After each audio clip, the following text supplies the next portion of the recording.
시청자 여러분 안녕하십니까. 하루의 뉴스를 정리해드리는 YTN 뉴스나이트입니다.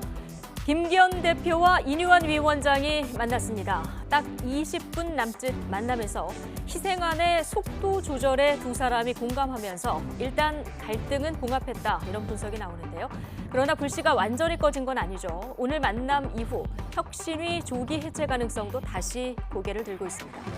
민주당이 당 게시판에 올라온 이낙연 전 대표 출당 청원을 삭제했습니다. 이재명 대표가 누구나 열어놓고 소통하겠다는 말도 해서 이재명, 이낙연 이 두 사람의 회동이 다시 성사될까 관심인데요. 그러나 이낙연 전 대표 반응은 단호해 보이죠. 통합과 분열, 총선 126일 앞둔 여야 모두의 화두인데요. 잠시 뒤 나이트 포커스에서 다뤄보겠습니다. 수요일 뉴스나이트 오늘의 헤드라인 보시고 본격 출발합니다.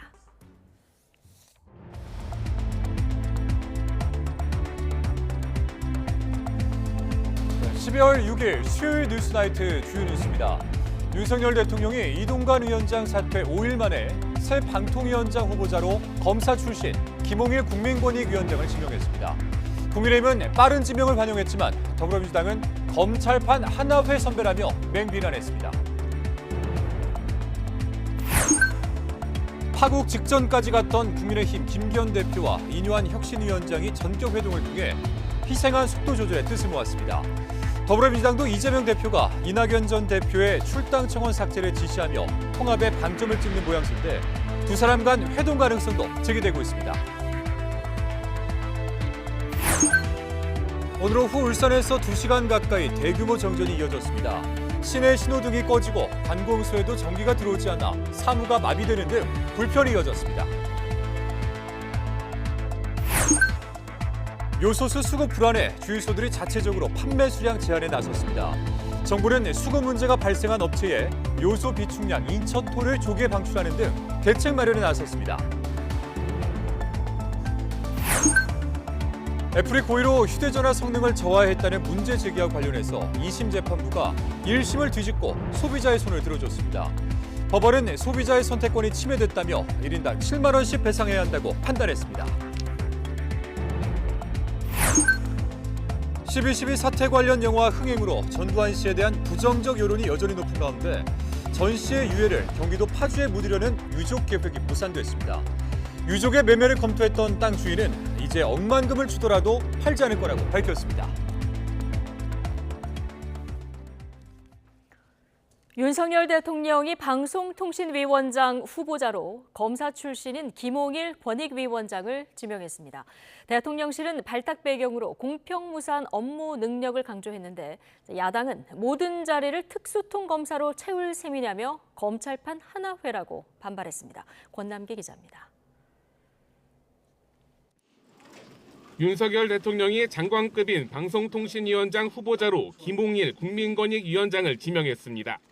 김 후보자는 서울중앙지검 3차장과 대검 중수부장을 지낸 특수통 검사 출신으로 중수부 당시 윤 대통령의 직속 상관으로 함께 근무한 인연이 있습니다. 검찰을 떠난 뒤엔 변호사로 일하다 대선 캠프에 합류해 고발사주 의혹에 대처했고 이후 지난 6월 권익위원장으로 발탁됐습니다. 반년이 안 돼 방통위원장에 지명된 건데 대통령실은 김 후보자가 공평무사한 업무 처리로 정평이 났다고 소개했습니다. 이해관계가 첨예하게 충돌하는 현안이 쌓인 방통위에 필요한 인물이란 겁니다. 어디에도 치우치지 않는 균형 있는 감각으로 방송통신위원회의 독립성과 공정성을 지켜낼 적임자라고 판단합니다. 김 후보자는 애초 출마설이 도는 한동훈 법무부 장관 후임으로도 거론됐습니다. 하지만 이동관 전 위원장이 지난 1일 국회 탄핵소추안 표결 전에 사퇴하며 공백 상태가 된 방통위로 긴급 투입된 겁니다. 김 후보자는 윤 대통령이 가장 존경하는 선배 가운데 한 명으로 꼽힙니다. 국민에게 신뢰받고 사랑받는 공정한 그리고 독립적인 방송통신이 되도록. 이번 인사의 여당은 총선을 앞두고 방통위가 제 역할을 못하고 있다며 빠른 지명을 환영했습니다. 반면 더불어민주당은 모든 자리를 특수통 검사들로 채울 셈이냐, 방송 장악의 꿈을 포기하지 않겠다는 선언과 같다며 지명 철회를 촉구했습니다. 검찰판 하나의 선배입니다. 방송통신 관련 커리어나 전문성이 전혀 없는 특수통 검사가 어떻게 미디어 산업의 미래를 이끌어간단 말입니까? 윤석열 대통령이 김홍일 후보자를 지명하자마자 야권은 거세게 반발했습니다.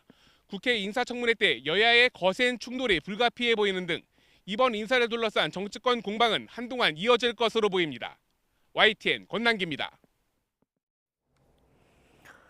네, 윤석열 대통령은 방통위원장 공석 닷새 만에 그것도 핀셋 인사로 김홍일 위원장을 소방수로 투입했습니다. 내년 4월 총선 전까지 방송계 핵심 현안을 정리해야 한다는 인식이 작용한 것으로 풀이됩니다. 조은지 기자입니다. 국회 탄핵소추안 표결 직전 사퇴한 이동관 전 위원장 후임으로 김홍일 국민권익위원장을 낙점할 때까지 닷새면 충분했습니다. 윤석열 대통령은 속전속결, 예상보다 이른 사실상 원포인트 인사를 단행했습니다. YTN 최대 주주 변경과 연말 지상파 재허가 심사 등 방송 현안과 포털 규제, 가짜뉴스 단속 같은 방통위 현안이 워낙 시급하다는 판단 때문입니다. 대통령실 관계자들은 YTN에 방통위는 현재 1인 체제로 식물 상태라며 하루가 아쉽고 급하다. 검찰 독식, 회전문 인사란 비판이 나오겠지만 모양새를 생각할 수 없을 만큼 방통위 정상화가 절실하다고 말했습니다. 용산에선 현재 언론 지형을 기울어진 운동장이라고 인식하는데 내년 총선 전에 이를 바로잡겠다는 뜻이 강한 걸로 전해졌습니다. 급한 불인 방통위원장을 서둘러 지명하면서 추가 개각은 숨고르기에 들어갔습니다.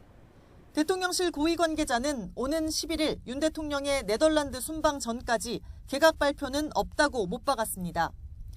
총선 차출설이 불거진 산업통상자원부 박문규, 부산엑스포 책임론에 휩싸인 외교부 박진 장관은 교체가 확정적인 반면 과학기술정보통신부와 고용노동부는 유임하는 기류가 뚜렷합니다. 인사파동으로 경질된 국정원장 후임에는 조태용 국가안보실장이 옮길 걸로 점쳐지는데 외교 안보 라인의 연쇄 이동을 놓고 막바지 퍼즐 맞추기가 한창입니다. 국회 인사청문회 일정에 맞물려 총선에 나설 공직자들의 사퇴 시한이 내년 1월 11일인 점을 고려하면 늦어도 다음 주까진 장관급 발표가 마무리돼야 한다는 전망도 나옵니다. 문화체육관광부 장미란 2차관도 출마를 저울질하는 걸로 알려졌는데 후임으로 거론된 이영표 축구협회 부회장은 인사검증은 받았지만 최종 고사한 걸로 확인됐습니다. 해수부 박성훈, 국토부 김호진 차관 등 총선을 염두에 둔 인물도 여럿인 만큼 이번 연말연시는 인사정국으로 흐리게 됐습니다. 특히 한동훈 법무장관의 정치적 결정이 그 정점을 찍을 걸로 보입니다. YTN 조은지입니다. 당 지도부와 중진, 친윤계의 총선 불출마 또는 험지 출마를 요구한 혁신안을 두고 갈등 양상을 보였던 국민의힘 김기현 대표와 이뉴한 혁신위원장이 전격 회동했습니다.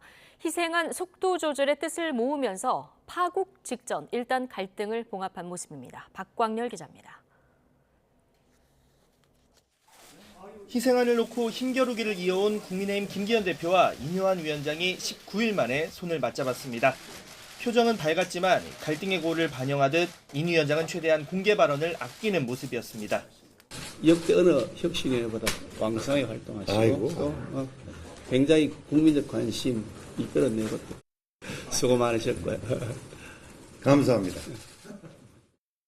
20분 남짓 이어진 대화의 초점은 희생 혁신안 속도 조절에 맞춰졌습니다. 김 대표는 총선과 공천 관련 당내 기구를 통해 요구사항이 반영될 수 있다며 혁신위 달래기에 주력했습니다. 이 혁신위와의 동행이 파국으로 끝날 경우 책임론 부담이 적지 않은 상황에서 출구 전략을 모색했다는 분석이 많습니다.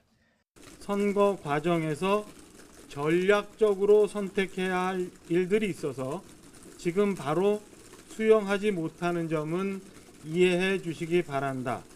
혁신 의지를 믿고 맡겨달라.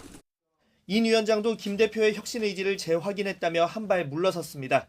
인적 쇄신 필요성엔 공감하지만 지나친 속도전은 부담이라는 당 안팎의 일부 여론을 역시 의식한 것으로 보입니다.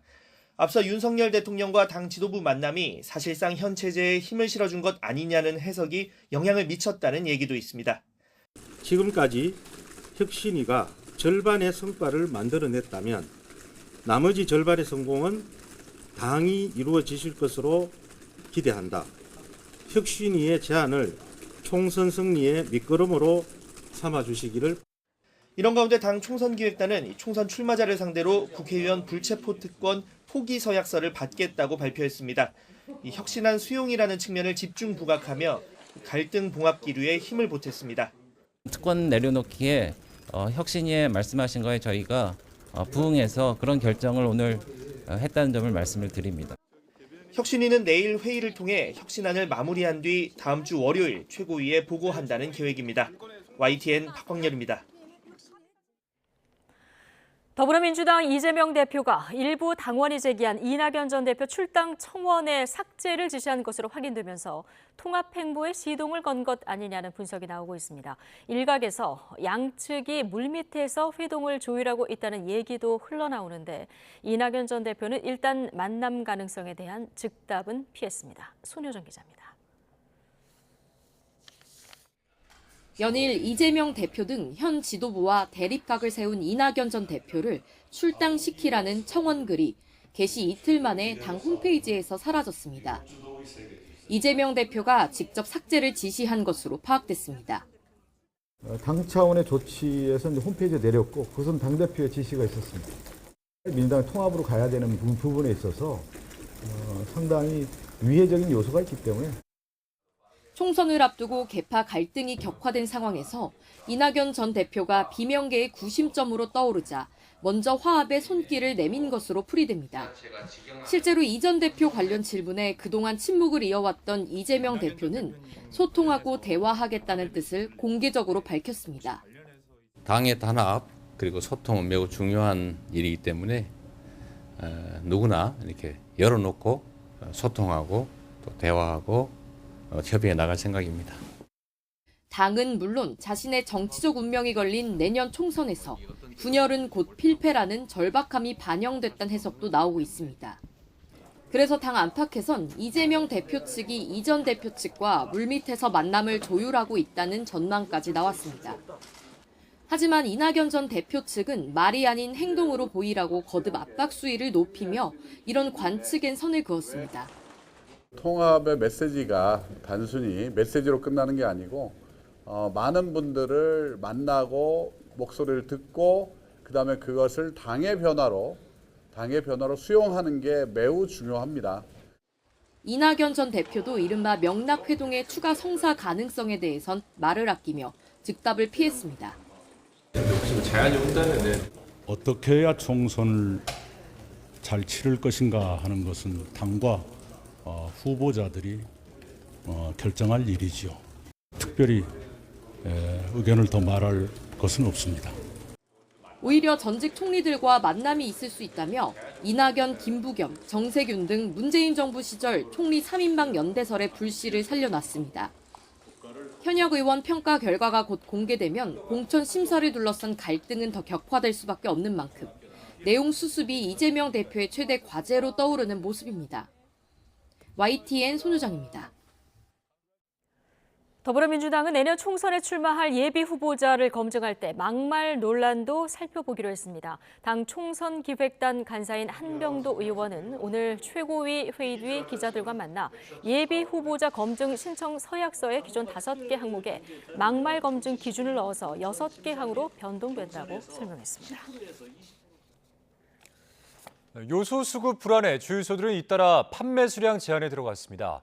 정부는 공공비축 물량을 풀고 제3국에서 수입하는 업체에 물류비를 지원하기로 했습니다. 이승은 기자입니다. 한 지역 요소수 생산업체입니다. 수급이 부족해서 개인 판매를 중단한다는 공지문이 붙었습니다. 요소 재고가 없어서 내년 1월까지도 못 버틸 위기라고 말합니다. 주유소들은 정부 요청이 있기도 전에 한 사람당 판매 수량 제한에 나섰습니다. 주문에는 2주 정도 후에 보자 그러는 통에 이제 정상적으로 판매가 안 되는 게 하나씩만 다 판매하고 있어요. 지금은 뭐 2개까지 드리는데 지금 전화를 너무 많이 받아가지고 우리가 업무가 더 힘들어요. 정부는 일시적 수급 문제가 발생한 업체를 대상으로 차량용 요소 비축량 2,000톤을 조기에 방출하고 공공 비축 물량을 12,000톤으로 2배 늘려 2달분을 확보하기로 했습니다. 또 10에서 20% 싼 중국에 집중된 요소 수입선 다변화를 위해 제3국에서 수입하는 기업에 대한 지원금을 검토하고 있습니다. 동남아산에 대해서 할당 관세를 적용해서 좀 세금 부담을 낮춰주고 있는데 이런 부분도 내년에도 지속해서 하고 다른 지역에서 오는 부분에 경제적인 조금 부담이 덜해지도록 그런 지금 대책을 강구하고 있다는 말씀을 드리고, 정부는 현재 재고와 중국의 계약 물량으로 석 달분 이상을 확보하고 있고 대체 수입선이 있어 재작년과 달리 유연하게 대응 가능하다고 말합니다.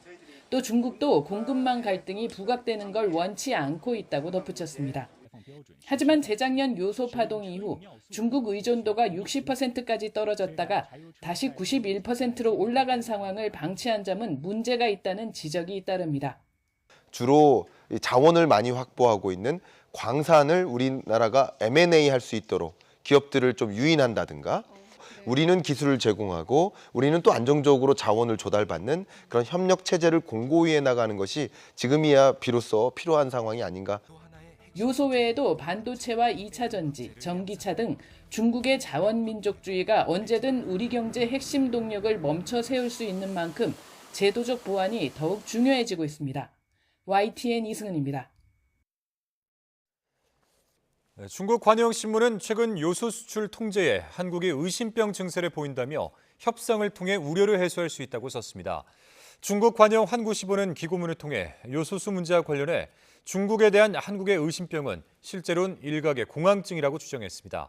그러면서 2년 전 요소 부족 사태 때 한국의 요청에 따라 중국이 요소 18,000톤을 긴급 수출했다며 이번에도 양국의 우호적 협상을 통해 우려를 해소할 수 있을 것이라고 제시했습니다.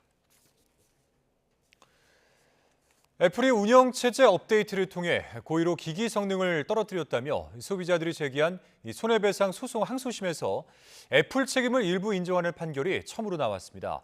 소비자 선택권 등이 침해돼 1인당 7만 원씩 배상해야 한다고 판단했는데 비슷한 소송이 이어질지 관심이 쏠리고 있습니다. 김철희 기자입니다. 지난 2016년 구형 운영체제를 사용하는 아이폰 6 등에서 전원 꺼짐 현상이 발생하자 애플은 문제를 해결한다며 새 소프트웨어를 배포했습니다. 그런데 업데이트 이후 애플이 노후화된 구형 아이폰 성능을 일부러 제한해 신형으로 교체를 유도했다는 의혹이 제기됐고, 일부러 속도를 제한한 거라는 애플 해명에도 불구하고 소비자 소송이 이어졌습니다. 우리나라에서도 아이폰 사용자 6만 3천여 명이 업데이트로 피해를 봤다며 대규모 손해배상 소송을 냈는데 1심은 증거 부족 등을 이유로 원고 패소로 판결했습니다. 하지만 항소심까지 이어간 소비자 7명에 대해 2심 재판부는 애플 측 책임을 일부 인정한다며 1심 판결을 뒤집었습니다. 소비자 선택권이 침해돼 정신적 손해가 발생한 점 인정된다며 애플이 1인당 7만 원씩 배상해야 한다고 판단했습니다. 재판부는 업데이트로 기기 성능 일부 제한된 이상 애플이 소비자들에게 이를 충분히 설명하고 업데이트 여부를 선택할 수 있도록 했어야 한다고 밝혔습니다.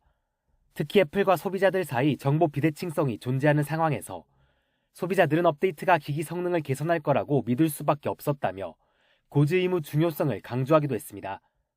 다만 업데이트로 아이폰이 물리적으로 훼손됐다거나 통상적 기능에 영구 장애가 발생한 건 아니라며 재산상 손해는 인정하지 않았습니다. 판결이 나온 뒤 원고 측은 애플이 해외에서처럼 더 많은 피해자 배상에 나서야 한다고 강조했습니다. 미국에서는 이제 피해를 입은 사람들 전체를 대상으로 이제 배상을 했습니다. 그래서 애플이 이번 판결을 계기로 해서 사실 다른 다수의 피해자들한테도 배상을 어떻게 하는. 애플의 국내 배상 책임을 처음 인정한 이번 판결이 대법원에서도 확정될 경우 다른 사용자들도 추가 소송을 제기할 가능성이 커 초국적 기업에 대한 최종 법적 공방 결과에 관심이 집중됩니다. YTN 김철입니다. 검찰이 지난 대선 직전 허위 인터뷰를 통해 윤석열 대통령의 명예를 훼손한 혐의로 김용진 뉴스타파 대표를 압수수색했습니다. 뉴스타파 측은 전례를 찾기 힘든 폭거라며 검찰 수사는 아무런 근거 없는 소설에 불과하다고 반발했습니다. 홍민기 기자입니다. 언론사 허위 보도로 윤석열 대통령의 명예가 훼손됐다는 의혹을 수사하는 검찰이 뉴스타파 김용진 대표의 서울 자택을 압수수색했습니다. 지난 9월 같은 혐의로 뉴스타파 본사 등에 대해 강제 수사를 벌인 지 석 달여 만입니다. 검찰은 지난해 대선을 앞두고 신앙림 전 언론노조 위원장과 대장동 민간업자 김만배 씨 사이 허위 인터뷰가 뉴스타파를 통해 보도되는 과정에 김 대표가 개입한 것으로 보고 있습니다. 앞서 뉴스타파는 20대 대선 사흘 전 부산저축은행 대출비리 수사를 박영수 전 특검을 통해 무마했다는 김만배 씨 음성 파일을 보도했습니다. 당시 대검 중수 이과장이던 윤 대통령과 담당 검사가 커피를 타준 뒤 대장동 대출 브로커 조우영 씨 사건이 없어졌다며 윤 대통령을 당사자로 지목했습니다. 하지만 검찰은 김만배 씨가 대장동 의혹에 대한 비난을 이재명 당시 후보에서 윤 대통령 쪽으로 돌리기 위해 뉴스타파 측에 허위 인터뷰를 보도하도록 한 것으로 의심하고 있습니다. 인터뷰 닷새 뒤 김 씨가 신 전 위원장의 책감 명목으로 건넨 1억 6천여만 원의 대가성 여부를 계속 조사하는 가운데 김 대표가 검찰 수사 전부터 두 사람의 돈 거래 사실을 알고 있었던 정황도 포착한 것으로 전해졌습니다. 신 전 위원장은 올해 1월 허위 인터뷰 대가로 돈을 받은 적 있느냐는 취재 전화를 받고 이를 김 대표에게 보고한 것으로 알려졌습니다. 다만 검찰은 김 대표가 두 사람 사이 돈 거래에까지 관여하진 않은 것으로 보고 관련 혐의는 적용하지 않은 것으로 전해졌습니다. 거듭되는 검찰 수사와 관련해 뉴스타파 측은 검찰이 언론사 대표 자택까지 압수수색한 건 민주화 이후 전례를 찾기 힘든 폭거라고 반발했습니다. 또 검찰이 상상하는 범죄 사실은 애초 존재하지 않는 소설이라며 검찰 출신 대통령의 심기를 보호하려는 것에 지나지 않는다고 비난했습니다. 검찰은 압수물 분석 등을 마친 뒤 김 대표를 피의자 신분으로 불러 뉴스타파 보도 경위 등을 직접 캐물을 방침입니다. YTN 홍민기입니다. 지난 2021년 사망한 전두환 씨의 유해를 휴전선과 가까운 경기 파주시 부근에 묻으려던 유족들의 계획이 결국 무산됐습니다. 최근 지역사회의 거센 반발 여론 등으로 땅 주인이 땅을 팔지 않기로 결정하면서 전 씨 유해는 2년 넘게 연희동 자택을 떠나지 못하게 됐습니다. 유서연 기자가 전해드립니다. 휴전선과 인접한 경기 파주시 문산읍의 한 사유지입니다.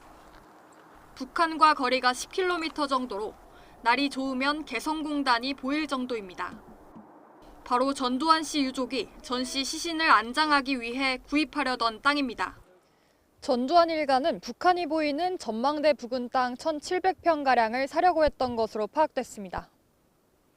지난 2021년 숨진 전 씨는 대통령을 지냈지만 내란죄로 형을 확정받아 국립묘지에 안장될 수 없었습니다.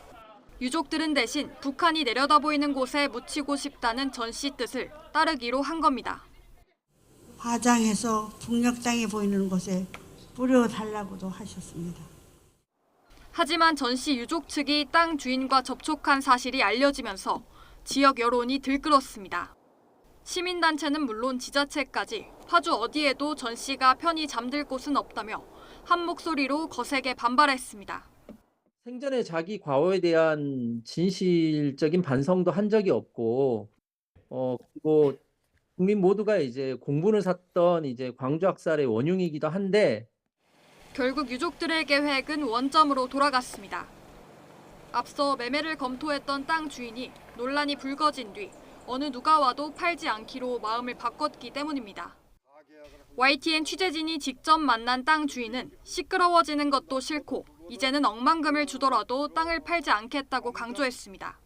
이 자리가 임금한테 하사받은 땅이에요. 우리 조상님이 이렇게까지 이제 이렇게 와글와글 하니까 그때서야 저도 이제 아이고 이거 조상님이 이게 팔지 말라고 그러나 보다. 좀 죄책감도 들고. 최근 12.12 군사 반란을 소재로 만든 영화 흥행으로 전 씨 등에 대한 여론의 분노가 높은 가운데 2년 넘게 연희동 자택에 임시 안치된 전 씨의 유해는 당분간 갈 곳을 찾기 어렵게 됐습니다. YTN 유서연입니다.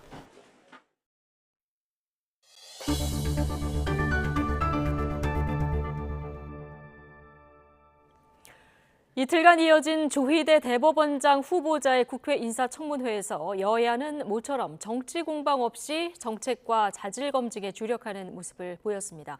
조 후보자는 여러 사법 현안 가운데서도 특히 강제 수사에 대한 사법적 통제 강화를 강조했습니다.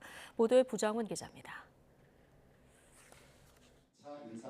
조희대 대법원장 후보자는 압수수색 영장 발부 전 판사가 직접 관계인을 불러 필요성을 따지는 사전신문의 필요성을 거듭 강조했습니다. 전임 대법원장 시절 추진했다가 수사기관 반발에 유예됐던 건데 조 후보자는 보완을 거쳐 공론화하겠다면서도 직접 발언을 자청하며 강한 의지를 내비쳤습니다. 저 역시 법원에 몸담고 있지만은 언젠가 또 그냥 국민으로 돌아갑니다. 마찬가지로 검찰에 몸담고 있다고 해서 영원히 담고 있지는 않습니다. 오직 국민의 인권 보장, 국민에게 어떤 정책이 필요한지. 광범위한 압수수색 못지않게 피의자의 방어권 훼손 요인으로 꼽히는 구속제도와 관련해선 조건부 구속영장 제도를 긍정적으로 검토하겠다고 밝혔습니다. 영장을 발부하더라도 거주지 제한 등을 조건으로 석방한 뒤 어길 경우에만 구속하는 것으로 취임 즉시 바로 검토하겠다고 약속했습니다. 조건부 구속 제도를 도입한다든지 하는 방식으로 개선할 생각을 가지고 있습니다. 예. 그러면 대법원장이 되시면 구체적으로 바로 착수해 주시겠습니까? 예, 그렇게 할 생각입니다. 또 재판 지연 해소를 가장 시급한 사법 현안으로 보고 우선 장기미제 사건을 특별히 관리하겠다고 강조했는데 취임하면은 우선 장기미제 사건을 특별히 집중 관리하고 종전에는 법원장은 재판을 하지 않았습니다만 법원장으로 하여금 최우선으로 재판 지연 원인의 하나로 지목된 법원장 후보 추천제와 고등부장 판사제 폐지에 대해선 유보적 태도를 보였습니다. 이 밖에 조 후보자는 자신이 대법원장이 되면 법원의 보수 색채가 강해질 수 있다는 우려에는 판결엔 진보도 보수도 없다면서 오직 법과 원칙에 따라왔다고 일축했습니다. 제가 뭐 진보를 하고 싶다거나 보수를 하고 싶다거나 그런 입장이 전혀 아니고요. 저는 오직 사건이면 그 사건에 관한 법과 원칙이 뭔지. 국회는 이르면 오는 8일 예정된 본회의에서 조 후보자의 임명 동의안을 표결에 붙일 전망입니다. 모처럼 망신주기나 신상털이 공방 없이 여야가 자질 검증에 충실했다는 평가가 나오는 가운데 70일 넘게 이어진 사법부 수장 공백 사태에 종지부가 찍힐지 주목됩니다. YTN 부장원입니다. 정부나 지방자치단체의 재정 지원을 받는 공직유관단체의 채용 비리가 심각한 것으로 드러났습니다. 국민권익위원회가 지난 한 해 채용 실태를 조사해봤더니 절반이 넘는 곳에서 위반 사례가 적발됐습니다. 이승배 기자입니다. 천안 시민 프로축구단은 올해 초 팀장급 정규직 직원을 채용했습니다. 최종 합격한 사람은 계약직이던 사무국장. 알고 보니 해당 채용 계획을 짜고 공고를 낸 당사자였습니다. 직접 결제도 받고 자기한테 유리한 면접위원까지 골랐습니다. 지난해 7월 홍보 직원 채용 때도 구설에 올랐습니다. 단장과 친한 사람이 서류에서 떨어지자 점수를 조작한 겁니다. 심사위원 3명 중 낮은 점수를 빼고 나머지만 반영해 최종 합격시켰습니다. 주모 지자체인 천안시 감사과에서 이미 수사 의뢰를 한 사항이며 이제 아직 끝나지 않고 지금 진행 중입니다. 권익위가 지난해 공직유관단체들의 채용 실태를 조사한 결과 이런 비리가 드러났습니다. 적발된 위반 사례만 867건, 조사한 800개 기관 가운데 55%인 450곳에서 공정성 결여가 파악됐습니다. 징계 처분 사례를 보면 근거 없이 서류와 면접 심사를 진행하고 가점을 기준 없이 적용하거나 채용 계획과 다른 방법으로 합격자를 정한 경우가 많았습니다. 채용 과정에서 합격자나 응시자의 평정 순위에 영향을 미칠 수 있는 중대한 과실과 착오가 발생한 42건에 대하여는 관련자 징계가 진행되고 있습니다. 채용 비리로 합격자가 뒤바뀌기도 했습니다. 공사와 병원, 재단 등 정부나 지방자치단체의 재정 지원을 받는 7개 기관에서 14명이 확인됐다고 권익위는 밝혔습니다. 권익위는 이들이 최종 피해자로 확정되면 정부 지침에 따라 다음 단계 재응시 기회를 주고 반대로 채용 비리로 합격한 사람들은 합격 취소 조치할 계획입니다. 이와 함께 채용 비리 관련자 68명에 대해선 수사 의뢰하거나 해당 기관에 징계를 요구했습니다. YTN 이승배입니다.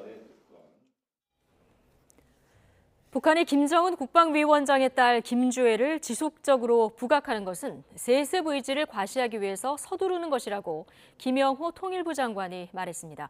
우리 정부가 사실상 김주애를 김정은의 후계자로 인식하기 시작했다는 건데 2년 전 신설된 제1비서도 후계 구도를 염두에 뒀다는 분석입니다. 신현준 기자의 보도입니다. 지난달 30일 북한 김정은 국무위원장의 공군사령부 방문 사진입니다. 딸 김주애가 가운데, 그것도 김 위원장의 앞에 서 있어 사진상으로도 더 부각되는 모습입니다. 북한에서 최고 지도자가 뒷전에 밀려나 있는 사진을 공개한 것은 아주 이례적인데 그만큼 김주혜의 위상이 높아졌다는 얘기입니다. 경의하는 김정은 동지께서 사랑하는 자제분과 함께 비행부대에 도착하시자 북한 후계 구도에 관심이 쏠린 가운데 김영호 통일부 장관은 북한이 김주혜를 지속해서 부각하는 건 세습 의지 과시를 위해 다소 서두르고 있다는 방증이라고 말했습니다. 이와 관련해 통일부 당국자는 그 근거로 김주혜가 등장한 19번 중 16번이 군사활동이었고 의전 수준이 계속 높아져 군 사령관들이 김주혜에게 거수 경례를 하고 있다는 점을 꼽았습니다. 이와 함께 재작년 8차 노동당 대회에서 제1비서 자리를 만든 것도 김주혜를 염두에 둔 권력 승계의 제도적 장치로 해석했습니다. 김 위원장 입장에서는 김정일 사망 이후 권력 이양 준비 기간이 짧았던 점도 조기 등판의 원인으로 보인다고 설명했습니다. 다만 북한이 유교적, 가부장적 사회인 만큼 여성이 최고 지도자가 될 수 있느냐는 반론엔 귀를 기울일 필요가 있다고 언급했습니다. YTN 신현주입니다. 한국과 미국, 일본 3국의 안보실장이 오는 9일 서울에 모여 안보 협력 방안을 논의합니다. 한미일 안보실장이 대면하는 것은 지난 6월 일본 회동 이후 6개월 만으로 북한 문제를 포함한 안보와 경제 이슈 등을 협의할 예정입니다. 이와 함께 한미 안보실장은 차세대 핵심 신흥 기술 대화를 열고 반도체와 배터리, 청정에너지, AI 분야 등에서의 양국 협력 방안을 논의하기로 했습니다. 질병관리청은 마이코플라즈마 폐렴균 감염증에 대해서 치명률이 낮고 이미 치료법이 나와 있다면서도 환자가 늘고 있어서 철저히 대비해야 한다고 강조했습니다. 지영미 청장은 국내 전문가들은 마이코플라즈마 폐렴균 감염증이 흔한 폐렴이기 때문에 지나치게 두려워할 필요는 없다고 평가한다고 전했습니다. 아울러 지난 3월 방역조치 완화 이후 개인 간 대면 접촉이 늘고 위생수칙 준수에 대한 긴장감이 완화돼 환자 증가에 철저히 대비해야 한다고 강조했습니다. 정부가 비대면 진료 대상자를 대폭 확대하는 시범사업 보완 방안을 내놓은 데 대해서 의사단체가 국민 건강을 위협할 우려가 있다며 폐기할 것을 촉구했습니다. 대한개원의협의회와 내과 소아청소년과 의사회는 비대면 진료는 오진의 위험성을 높일 수 있다며 그 피해는 고스란히 환자에게 들어가고 법적 책임은 의료진에게 전가될 것이라고 주장했습니다. 소아청소년과 의사회도 소아의 경우 증상 표현이 모호해 진단이 어려운 데다 병이 빠르게 진행되는 경우가 많아 비대면 진료에 적합하지 않다고 정부 정책을 비판했습니다. 네, 오늘 오후 울산에서 2시간 가까이 대규모 정전 사태가 이어지면서 시내 신호등이 꺼지고 아파트 엘리베이터가 멈추는 등 피해가 속출했습니다. 무려 8만 7천여 가구가 정전 피해를 본 것으로 나타났습니다. 황보선 기자입니다. 오후 3시 40분쯤 울산 시내 도로, 신호등이 모두 꺼졌습니다. 갑자기 전기가 나간 겁니다. 급히 출동한 교통경찰들이 수신호로 차량을 수통시킵니다. 근처 재래시장 쪽도 정전입니다. 생선 가게도 고깃집도 냉장고가 멈췄습니다. 저희는 지금 큰일 났죠. 지금 작업한 것도 넣어야 되는데 아무것도 못하고 있습니다. 울산시 남구 신정동, 옥동, 무거동을 비롯해서 울주군 일대에서 1시간 50분가량 정전이 이어져 8만 7천여 가구가 피해를 봤습니다. 울산 소방본부에는 비상발전기 가동으로 검은 연기가 난다, 엘리베이터에 갇혔다고 알리는 전화 등 정전 관련 신고가 수백 건 접수됐습니다. 구청과 동사무소 등 관공서에도 전기가 들어오지 않아 행정사무가 마비되고 의료기관도 환자를 받지 못하는 등 불편이 속출했습니다. 한국전력은 울산 남구 옥동 변전소 변압기 문제로 정전이 일어난 것으로 보고 긴급 복구 작업을 벌였습니다. 한전 측은 정전 경위를 파악하는 데 다소 시간이 걸릴 것이라고 말했습니다. YTN 황보선입니다. 시외버스 터미널에서 버스를 훔쳐 달아났던 30대가 경찰에 붙잡혔습니다. 4시간 정도 운전을 했는데 도로에 차를 세워놓고 잠까지 단 것으로 드러났습니다. 이명준 기자가 보도합니다. 인적이 드문 새벽 시간 시외버스 터미널. 한 남성이 버스에 오르더니 시동을 겁니다. 능숙한 듯 엔진을 예열시키더니 운행을 시작합니다. 그런데 이 남성은 버스 기사가 아니라 직업이 없는 30대 A씨였습니다. 10년 이상 내가 근무해도 이런 경우는 완전히 처음이죠. 불가능하죠, 정말. A씨는 주차된 시외버스 안에 있는 열쇠로 버스를 몰았습니다. 4시간 정도를 달렸는데 도로에 차를 세워놓고 40분 정도 잠까지 잤습니다.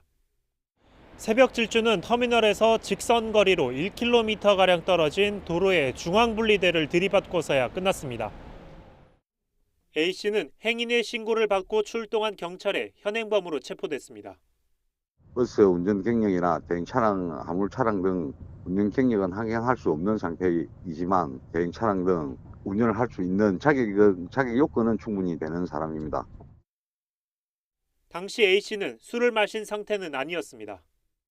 경찰은 정확한 범행 동기를 조사하고 절도 등 혐의로 A씨에 대해 구속영장을 신청하기로 했습니다. YTN 임영준입니다. 하마스가 지난 10월 7일 이스라엘을 습격한 뒤 어린이부터 10대, 노인에 이르기까지 여성들을 집단 성폭행하고 살해한 증거와 증언들이 제시되고 있습니다.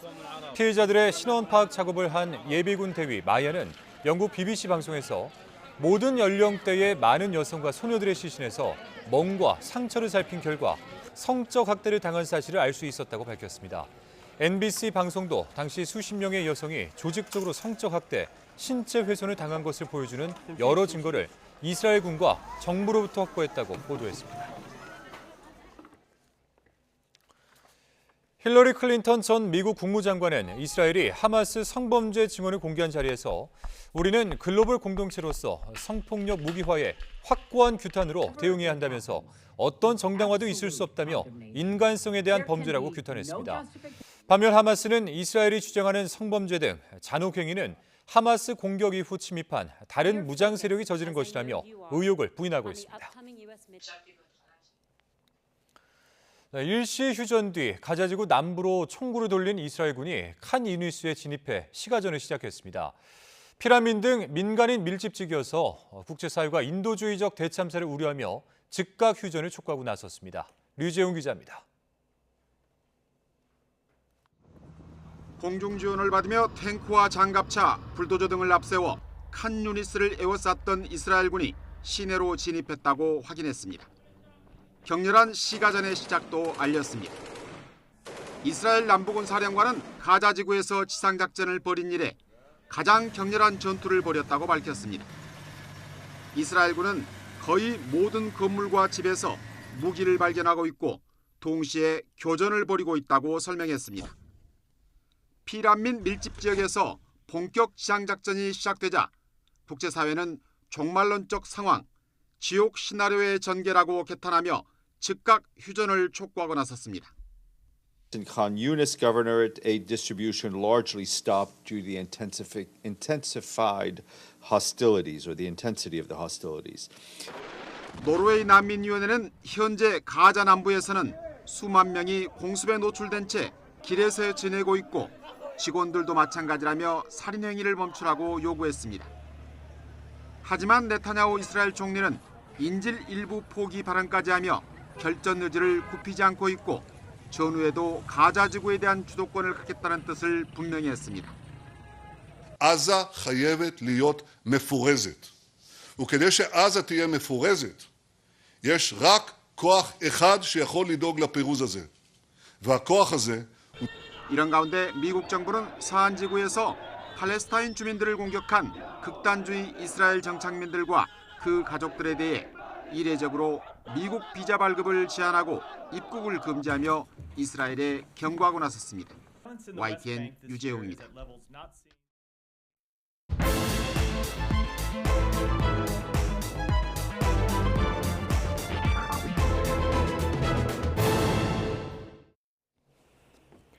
정치권 관심 뉴스들 진단해보는 나이트포커스. 오늘은 김재섭 국민의힘 도봉갑 당협위원장, 서용주 더불어민주당 상근 부대변인 두 분과 함께하겠습니다. 어서 오십시오. 안녕하세요. 안녕하세요. 예, 안녕하십니까.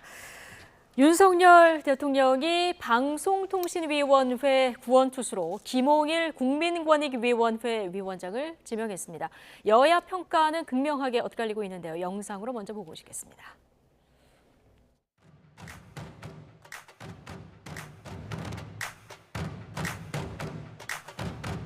국가 원칙에 대한 확고한 소신, 그리고 어디에도 치우치지 않는 균형 있는 감각으로 방송통신위원회의 독립성과 공정성을 지켜낼 적임자라고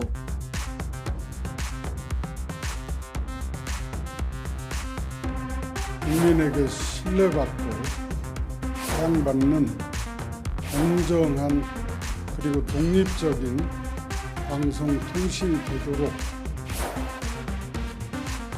윤 대통령의 검사 재직 시절 직속 상관으로서 윤석열 대통령을 필두로 한 검찰판 하나의 선배입니다.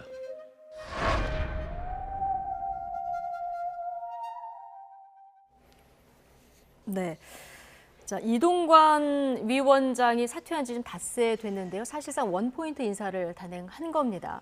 자, 굉장히 신속하게 지금 후임 인선이 발표가 된 건데요. 자, 이렇게 빨리 지금 인선이 이루어진 배경 어떻게 보십니까? 당연히 이제 방송통신위원회는 그간 이제 문재인 정부 때 상당 부분 편향성을 불러일으켰다라는 비판들이 계속 있었고, 그러다 보니까 방송의 정상화, 특히 이제 공영방송의 정상화 이야기는 윤석열 대통령이 후보 시절 때부터 줄기차게 주장해 왔던 겁니다. 그렇기 때문에 공백 없이 일을 해야 된다라는 필요성에 의해서 사임한 지 5일 만에 새로운 위원장 후보가 이렇게 지명이 된 상황인 것 같은데요. 네. 야당의 반응이 굉장히 싸늘한데 싸늘한 것에 대해서 그다음에 비판에 대해서 어느 정도 수긍이 가는 부분이 있습니다. 왜냐하면 이동관 방통위원장에 대한 탄핵소추안을 낼 당시에 그 민주당의 태도는 이런 거였거든요. 그 다음에 누가 오든지 간에 조금이라도 어떤 뭐 윤석열 정부의 우호적인 방송 환경을 만드는 모양이로다 하면 제2의 이동관, 제3의 이동관 모두 탄핵시키겠다 이런 태도였거든요. 네. 그렇기 때문에 저는 오히려 잡음이 없는 인사가 나왔으면 좋겠다라는 생각이 좀 들었습니다. 그러나 야당이 좀 지적한 대로 검찰 출신이라고 하는 것은 사실 야당이 제일 좋아하는 프레임 아니겠습니까? 안 그래도 지금 정부를 검찰공화국이라고 비판하고 있는 찰나에 또 검찰 출신의 방통위원장을 임명했다라는 것은 아무래도 네. 잡음이 일어날 수밖에 없는 부분이다. 이거를 뭐 인정해야 될 것 같고요. 게다가 이제 방송통신위원회에서 하는 역할들 가운데서 뭐 여러 가지 해야 되는 일이 있습니다. 뭐 OTT와 관련된 이야기, 그다음에 트위치 서비스가 뭐 네네. 철회하는 이야기 이런 여러 가지 있는데 이런 부분에 대해서 얼마큼 전문성을 발휘할 수 있을 것인가에 대한 의문도 있는 것이 사실입니다. 예.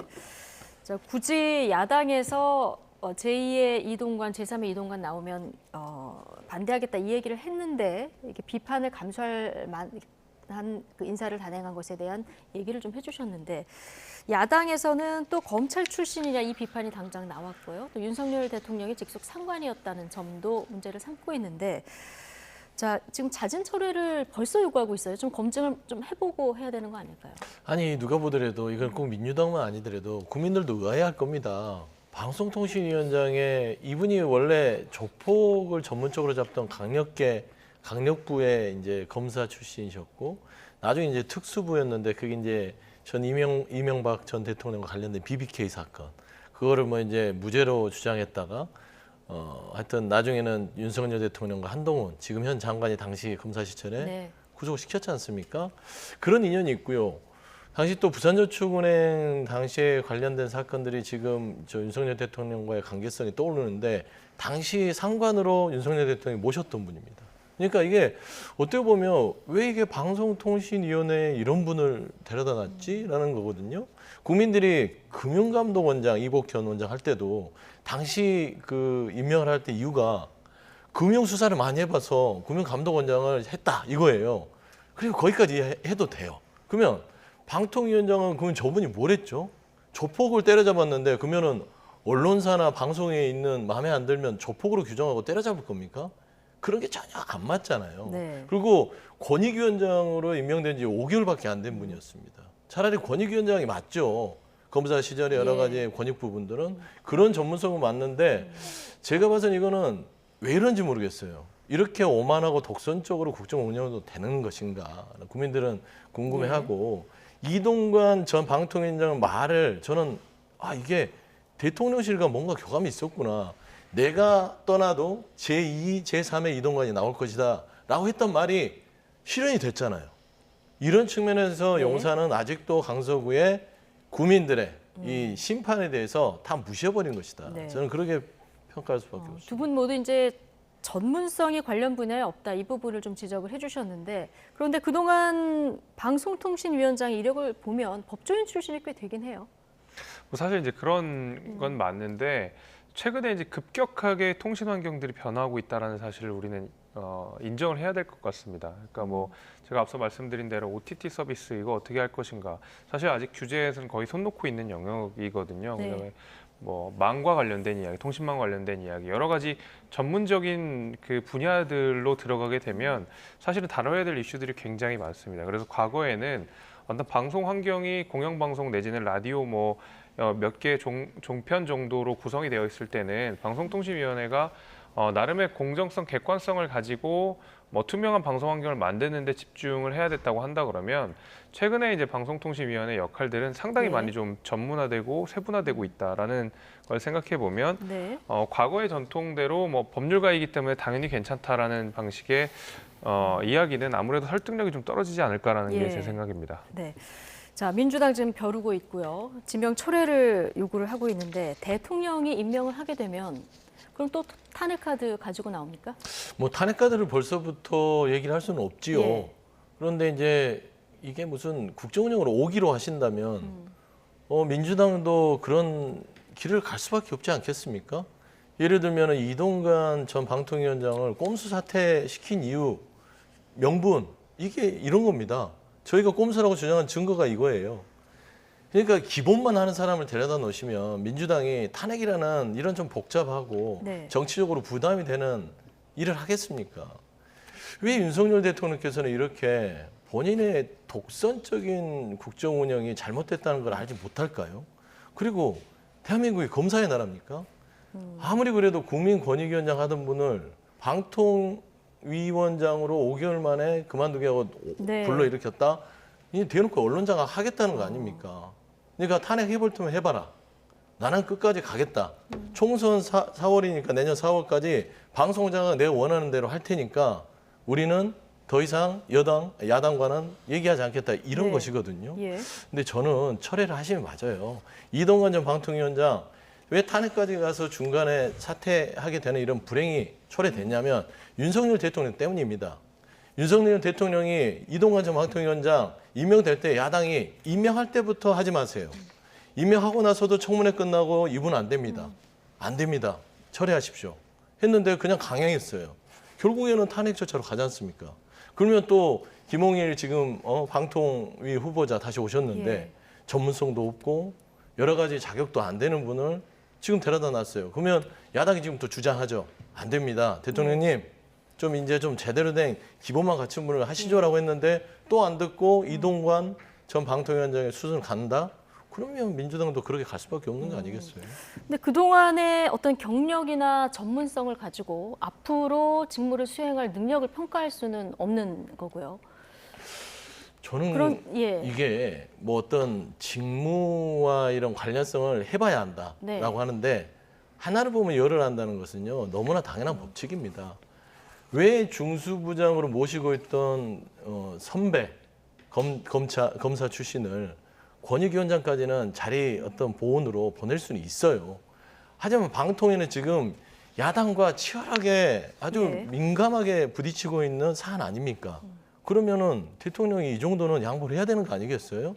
보란 듯이 지금 검사 출신의 어떤 예. 그 선배를 여기다 데려다 놓고 본인의 뜻과 가장 소통을 할 수 있는 친한 사람을 데려다 놨다는 건 방통위가 중립성과 독립성에 대한 부분들에 있어서 매우 중요한 자리임에도 불구하고 그거 다 깡그리 무시하고 가겠다는 거 네. 아닙니까? 그래서 저는 도무지 윤석열 대통령이 왜 이러시는지 모르겠다. 저는 그런 말씀 좀 드립니다. 예.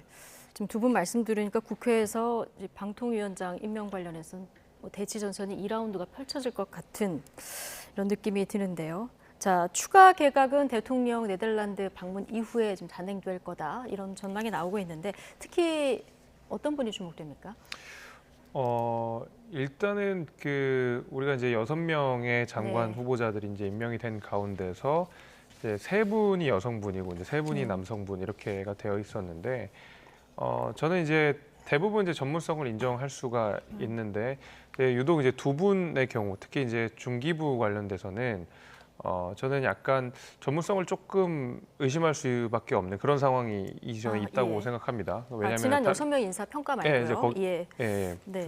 이제 그 인사에 대해서 말씀을 드리면 차후로 그다음에 여성의 비율을 이제 늘리겠다라고 하면 이제 대거 여성을 장관으로 임명할 가능성들이 좀 높아지고 있는데 한 가지 이제 조금 우려스러운 점은 여성이기 때문에 국무위원회 자연스럽게 가는 건데 저는 거기에 대해서는 윤석열 정부가 처음에 약속했던 내용들과는 조금 달라서 저는 좀 고민이 되는 부분이 있고요. 당연히 장미란 차관 이 부분이 저는 제일 또 기대가 됩니다. 총선 출마를 할 거다라는 이야기들이 많아가지고 어디로 가느냐, 예를 들면 선수촌에 있는 태능으로 가느냐, 아니면 안민석 의원이 있는 뭐 오산으로 가느냐 이런 얘기들이 계속 있는데 사실은 어디로 간다 하더라도 큰 화제가 될 것 같긴 해요. 그래서 저도 역시 당연히 장미란 차관의 행보가 제일 주목이 됩니다. 예. 경기 오산 얘기는 왜 나오게 된 겁니까? 아무래도 이제 안민석 의원이 정부에 쓴소리를 하니까 장미란 차관 보내겠다. 좀 조용히 해라 뭐 그런 거 아니겠어요? 근데 제가 봐서는 이상하게 그 정부의 비판적인 그 우리 민주당 의원들에 대해서 꼭 거기에 무슨 자객 공천하듯이 보내는데요. 저는 저희 장미란 차관이 오산하고 무슨 상관이 있는지 모르겠어요. 그래서 관련성이 없고 현실성도 없을 것 같고요. 그러니까 저는 이제 순방 뒤에 추가 개각하신다 했는데 전 저 부분이 눈에 좀 띄더라고요. 왜 순방을 가시죠? 지금 부산 엑스포 실패해서 그렇게 해외를 돌아다니시고 실패했으면 좀 자숙하고 자성하셔야지 매일 외국을 나갑니까? 지금 이 나라가 이렇게 힘들고 먹고 살기도 힘들고 여야의 정치인이 실종되고 그다음에 중요한 개각이 있는데 순방을 왜 갑니까? 제가 네덜란드 쪽 알아봤더니 네덜란드 교민이 그래요. 네덜란드 총리 내일 모레 그만두는데 뭐 하러 오시냐고. 근데 뭐 이 조율은 엑스포 유치 결정 전에 물론 조율에 있다 하더라도요. 저는 솔직히 조금 국민들한테 좀 명구하지 않나 싶어요. 네, 그런 말씀 좀 드리고 싶습니다. 알겠습니다. 자, 추가 개각에서 어떤 인물들이 또 발탁이 될지 지켜보도록 하고요. 자, 국민의힘 혁신위의 희생안을 두고 충돌해오던 이뉴한 혁신위원장과 그리고 김기현 대표의 만남도 오늘 정치권이 굉장히 주목한 이런 뉴스였는데요. 국회 당 대표실에서 짧은 만남을 가졌습니다. 어떤 이야기들이 오갔는지 듣고 오시겠습니다. 제안해 주신 안건들은 당의 혁신과 총선 승리에 도움이 될 것으로 확신한다. 다만 최고위원회에서 의결할 수 있는 사안이 있고 공관이나 선거 과정에서 전략적으로 선택해야 할 일들이 있어서 지금 바로 수용하지 못하는 점은 이해해 주시기 바란다. 오늘 만남을 통해 김 대표님의 희생과 혁신에 대한 의지를 확인하였다. 지금까지 혁신위가 절반의 성과를 만들어냈다면 나머지 절반의 성공은 당이 이루어지실 것으로 기대한다. 오늘 양측의 얘기를 들어보면 희생혁신안의 속도 조절에 조금 그 부분은 공감을 한 것 같은데요. 이뉴한 위원장 오늘 뭐 표정은 나쁘지 않았습니다만 오늘 말수도 굉장히 줄이고 아무 얘기도 안 하고 나갔거든요. 이거 갈등이 봉합된 겁니까? 저는 뭐 완전히 봉합된 것 같지는 않아요. 이뉴한 위원장의 스타일상 그래도 꽤 호쾌하게 뭐 이렇게 드러내고 다 이야기를 하는 스타일이신데 유독 오늘따라 말수가 좀 적었다라는 것은 여전히 좀 찜찜한 게 있는 게 아닌가라는 생각이 좀 들고요. 사실은 뭐 박정화 대변인이 이런저런 말씀을 해주셨지만은 혁신은 결국 속도전이라고 생각하거든요. 타이밍을 봐서 하는 혁신은 혁신이라고 보기 어려울 거라고 저는 판단이 됩니다. 저는 그래서 혁신위원회가 물잔 반을 채웠다고 한다 그러면 당 지도부가 하루라도 빨리 나머지 반잔을 채우는 것이 필요할 텐데 시간을 보면서 내지는 반잔을 언제 치울지를 보면서 하다 보면 어느새 그냥 총선 다가오게 됩니다. 얼마 있으면 공천관리위원회가 뜨게 될 테고 그때는 혁신이고 뭐 이런 이야기가 나오기가 대단히 어려운 상황에서 다시 이제 공천 이야기로 화제가 전환되거든요. 그러면 국민의힘은 국민들과 약속을 했던 혁신이라는 키워드가 뒤로 묻혀진 채 다시 한번 그냥 공천이라는 걸로 국면이 전환이 되는 건데 아무래도 이 혁신위를 우여곡절 그때 띄었고 이런저런 잡음도 많았고 그 가운데서 갈등도 있었다 그러면 혁신위원회 안을 하루라도 조속히 빨리 받는 것이 저는 국민들에 대한 약속을 지키는 것이다 이렇게 생각이 됩니다. 네, 그런데 이렇게 양측이 어쨌든 겉으로나마 오늘 한 발씩 물러난 모습을 보인 거 아니겠습니까? 이게 어제 용산에 있었던 대통령과 국민의힘 지도부와의 만남 영향이 좀 있다 이런 분석도 나옵니다. 뭐 저도 일견 그런 분석이 있는 것 같습니다. 김기현 대표가 거취 결정을 할 거다. 뭐 그것이 뭐 비대위 이런 걸 이야기하는 건 아니지만은 적어도 뭐 수도권 출마 내지는 험지 출마의 이야기를 김기현 대표가 하지 않겠느냐, 본인의 거취를 이야기하지 않겠느냐라는 것이 사실 어제 내지는 그제의 좀 분위기였습니다. 근데 대통령과의 오찬 이후에 급속도로 또 김기현 대표 체제에 힘을 실어주는 모양새로 바뀌게 됐거든요. 그 인유한 위원장이 김기현 대표의 어떤 지도 체제에 대해서 많은 쓴소리를 했던 만큼 그 리더십이라고 하는 것이 상당 부분 좀 흔들리고 있었던 상황이었음에도 불구하고 인유한 위원장이 굉장히 세게 말을 했었는데 대통령께서 좀 이렇게 힘을 실어주는 모양새가 되다 보니까 바로 다음 날인 오늘 이렇게 좀 같이 만나면서 좀 갈등을 봉합하려고 하는 시도가 있었는 게 아닌가라는 생각이 듭니다. 국민의힘 혁신위가 출발할 때 국민들의 주목을 많이 받은 것도 사실인데요. 자, 옆당에서 보시기에 국민의힘 혁신위 어떻게 될 것 같습니까? 이게 옆당이 아니라 그냥 정치판에 좀 오랜 경험으로 봤을 때는 인유한 위원장은 씁쓸한 기분일 거예요. 정치판에 와서 본인이 좀 뭔가 혁신과 희생의 안을 던진 거는요, 국민들 눈높이예요. 그게 인유한 위원장이 아주 객관적인 혁신안을 던진 것이죠. 실현되기 힘들지만 그 부분은 국민들한테 신선함을 줬습니다. 근데 본인은 그게 실현될 줄 알았겠죠. 순진하셨던 거예요. 그러니까 오늘 김기현 대표를 만나고 나서 이 정치판의 씁쓸함, 뜨거운 맛을 보신 것이다라는 것이고 사실상 저는 토사구팽을 당했다고 봅니다. 이제 혁신위는 문을 닫았다. 어떤 저는 그런 통보를 받았다고 보는데 지금 인유한 위원장이 어떤 생각을 갖고 있을지는 저도 가늠하기는 힘듭니다. 하지만 분명히 나의 역할은 여기까지 끝났구나. 근데 처음부터 이 판을 봤을 때는 김기현 대표를 살려놓은 이유는 용산에서 이거는 혁신위를 붙여서 살려놓은 거잖아요. 이유는 딱 한 가지입니다.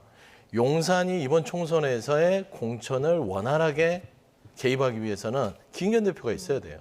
본인이 만든 김기현 대표가 끝까지 살아남아야 총선에서 김기현 대표가 용산에서 내보내는 많은 사람들의 지역구와 이런 부분들을 대통령이 원하는 대로 해줄 수 있는 것입니다. 그러니까 지금 김기현 대표를 윤석열 대통령은 옆에 두고 지금 죽일 수가 없어요.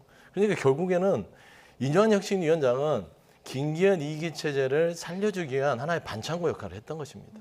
그런데 따지고 보면 지금 김기현 대표는 당황했죠. 인유한 혁신위는 이 상처에 바르면 살이 되는 약이 아니라 김기현 대표는 인유한 혁신위를 반창고로 생각했어요. 근데 왜 자꾸 살행살이를 하냐 그거죠. 그러니까 이제 끝났으니까 떼고 싶은데 자꾸 살이 돼서 붙어 있고 싶어 하니까 제 생각에는 굉장히 좀 힘들어했던 것 같지만 혁신과 희생은 이제 끝났다. 그러니까 쇼는 끝났어요. 그리고 혁신과 희생 무슨 시간이 필요하다 하는데요. 여야를 막론하고 정치에서 혁신과 희생은요 단박에 하는 것입니다. 어떻게 무슨 지지를 끌면서 하는 게 혁신과 희생입니까? 그래서 저는 인유한 혁신위원장이 좀 짠하다는 생각이 좀 듭니다. 어쨌든 혁신위는 김기현 대표 체제의 반창고 역할이었다. 뭐 이런 개인적인 분석을 내놓으셨는데. 자, 아직 활동 기간이 남아 있으니까 어떻게 될지는 지켜봐야 될 것 같고요. 이런 가운데 이준석 전 대표 비대위 체제를 결단해야 된다 이렇게 압박했는데요. 발언 듣고 오시겠습니다. 김기현 대표 체제로 그냥 갈 것 같습니까? 어떻습니까? 못 간다니까요. 이렇게 가지고 선거 못 치릅니다. 그럼 어쩔 수 없이 비대위 체제로 갈 거다. 아직도 그렇게 보시는 거군요. 아예 무슨 뭐 TK 자민련을 선언하지 않는 한 저는 그렇게 가야죠. TK 자민련 선언하면 되죠. 이렇게 가다가. 신당 몇 %까지 왔습니까? 저는 뭐 27일에 움직이겠다고 예고하고 그달이 되면 100%입니다. 지금 이제 지역구 출마 신청을 온라인으로 받는 이 절차도 시작이 됐습니다. 지금까지 몇 명이나 지원했어요? 방금 전에 들어오기 전에 확인하니까 870명 정도. 한 20-30분 정도는 출마하셔도 굉장히 괜찮은 스펙이겠다. 그 정도의 생각을 갖고 있습니다. 자, 김기현 대표 체제로는 안 된다. 비대위 체제를 결단하지 않으면 국민의힘이 TK 자민련이 될 것이다. 이런 전망을 내놨거든요. 어떻게 보세요? 그러니까 제가 저희 당 입장에서 저희 당 지도부에 대한 거취 이야기를 함부로 하기는 어렵지만은 이준석 대표는 아마 이런 얘기를 한 것 같아요. 지금 실제로 수도권의 민심이 심상치 않다. 특히 이제 그나마도 좀 괜찮은 지역이라고 수도권에서 서울이 괜찮다고 판단이 됐는데 서울도 지금 상당히 쉽지 않은 상황이다. 이런 비판들이 계속 언론 보도에 나오고 있는 상황 아니겠습니까? 그럼 당장 내일 선거를 치른다고 했을 때 국민의힘이 불리한 것은 사실이다.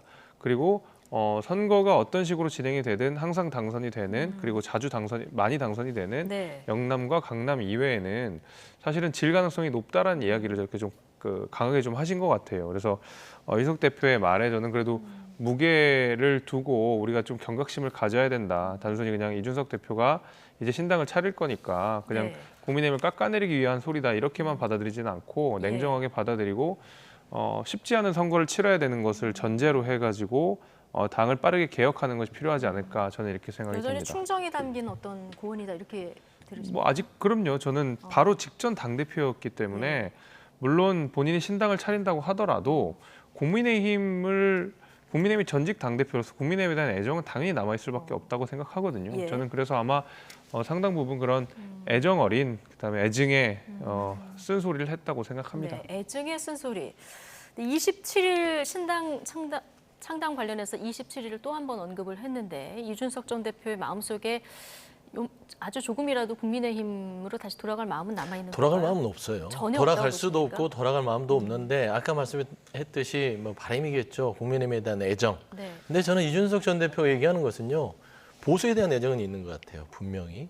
그러니까 이번 선거에서 보수가 지는 걸 못 보겠다는 거예요. 지기 싫은 겁니다. 그러니까 민주당에게 이번 총선에서 참패를 당하기 싫은 거죠. 그러니까 김기현 체제로 선거를 못 치른다는 말은 뭔 말이냐면 이 체제로 치르면 참패한다 총선에서 그 얘기를 하는 겁니다. 그래서 본인이라도 밖에 나가서 신당을 만들어서 조금 이 전체적인 보수의 어떤 흐름 세력들을 모아서 이번 이 총선에서의 승패에서 조금 보탬이 되겠다 그 얘기거든요. 그래서 저는 김기현 그다음에 윤석열 대통령과 이준석 전 대표는 이제는 더 이상 뭐 다시 만난다, 다시 간다, 그거는 아닌 것 같고요. 이제 이준석은 이준석의 길을 간다. 다만 이번 총선에서 보수의 승리, 보수의 참패 이런 부분이 좀 재현되지 않도록 자기가 어떤 일익을 하겠다는 말을 하는 것 같습니다. 예. 자, 이 전 대표와 악연이 있는 안철수 의원, 대구에서 한마디 했습니다. 지도부와 혁신위 갈등에는 이게 또 공멸할 수 있다 이런 진단을 내놨고요. 이준석 신당의 가능성에 대해서는 굉장히 낮게 본다. 자, 이렇게 진단을 했는데요. 안철수 의원은 이미 신당을 해서 한번 성공도 했고 또 좀 어려웠던 것도 경험을 했는데 어떤 근거에서 이런 얘기를 한 걸까요? 일단 신당 창당이 어렵다라는 원론적인 이야기를 한 것 같고요. 저는 그것과 더불어서 안철수 의원이 이준석 전 대표에 대해서 가지는 앙금 같은 것들, 심리적 앙금 같은 것들도 상당 부분 남아있는 것이라고 생각합니다.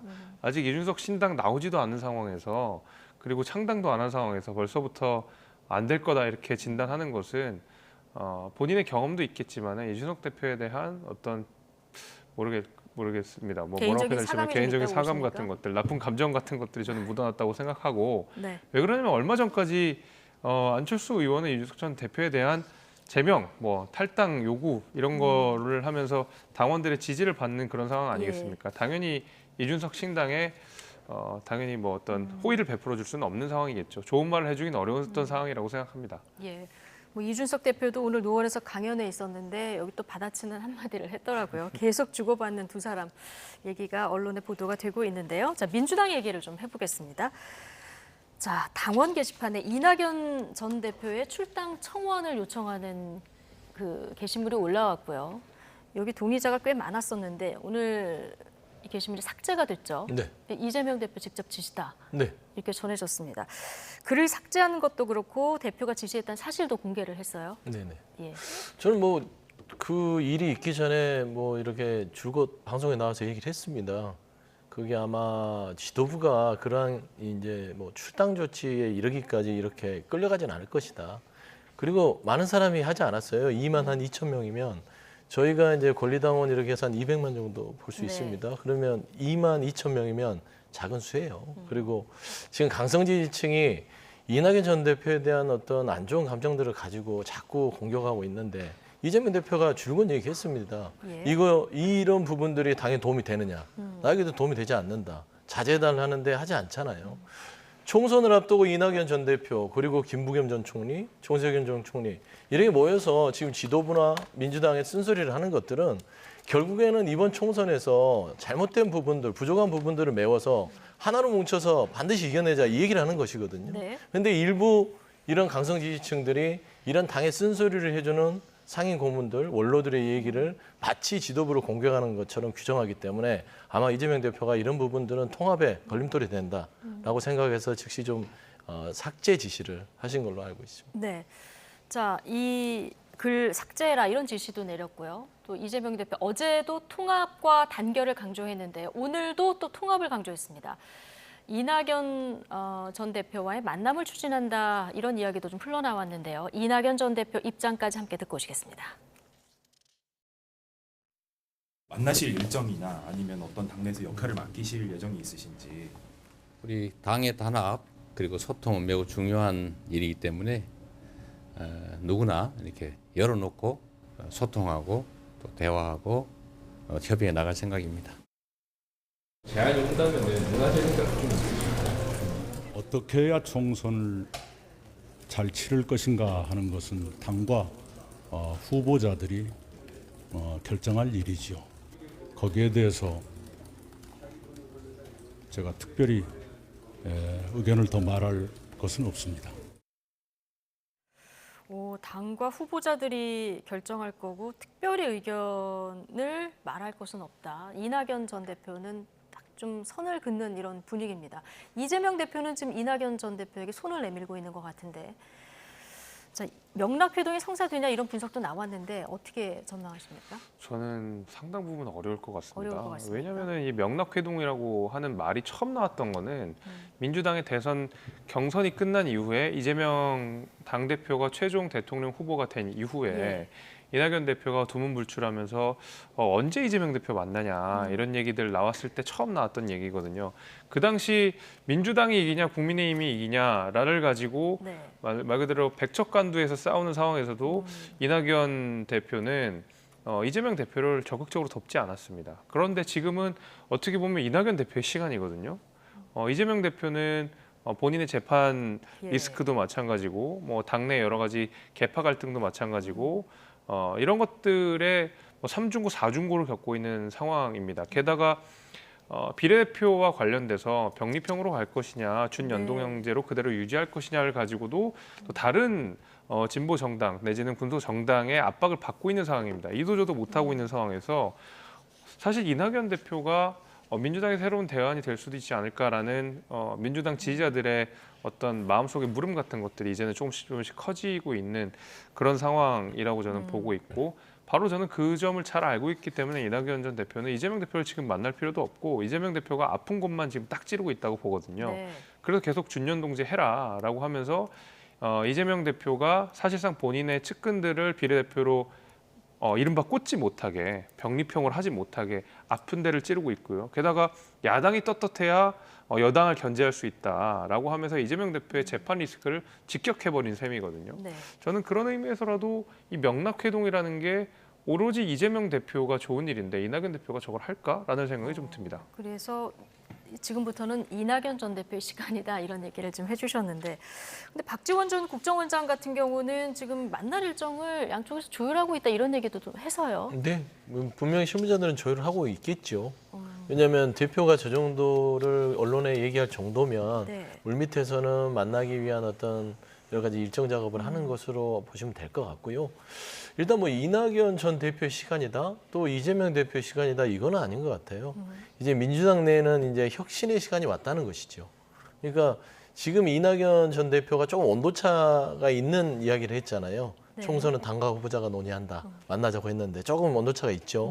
좀 말하자면 거부하는 듯한 뭐 얘기잖아요. 근데 지금 그럴 수밖에 없는 게 이낙연 전 대표가 오랜 침묵을 깨고 발언하기 시작했습니다. 피치가 올라갔잖아요. 이건 뭐냐면 일단 본인의 발언의 여러 가지들이 당이 정말 국민들의 눈높이에 맞을 만큼 뭔가 행동을 보여달라는 것이에요.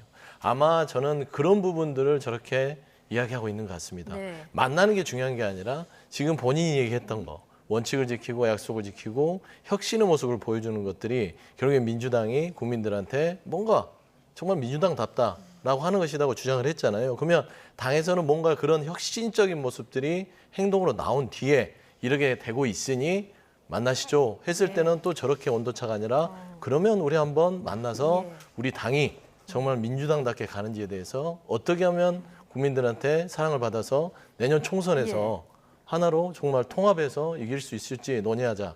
저는 이런 과정에서의 한 번에 조금 좀 튕겼다고 할까요? 예를 들자면 혁신적인 모습이 나온다면 이낙연 전 대표의 만남이 저는 의사가 바뀔 수도 이어질 거라고 있다는 얘기였는데 봅니다. 그런 혁신적인 모습이라고 한다면 어떤 걸 생각해 볼 수 있을까요? 그러니까 뭐 지금 그런 것이죠. 국민의힘은 지금 물론 이제 열매가 맺어지진 않았지만 국민들한테 많은 주목을 받았잖아요. 물론 어떤 기득권 내려놓기 부분들을 계속 제안했고요. 저희 당도 보면은 뭐 다선 의원들이라든지 오랫동안 이제 뭐 당에 희생하는 모습들, 뭐 삼선 제안 부분들에 대해서 뭐 감점을 한다거나 아니면 청년 신인들을 등용한다거나 이런 많은 혁신의 작업들, 그다음에 이제 선거제에 대한 논박들을 털어낼 수 있는 것들, 이런 것들이 이제 행동으로 빨리빨리 진행이 됐을 때 이낙연 전 대표가 저는 이재명 대표와 만나서 정말 내년 총선을 위해서 머리를 맞댈 생각이 있을 것이다. 저는 그렇게 보고 있습니다.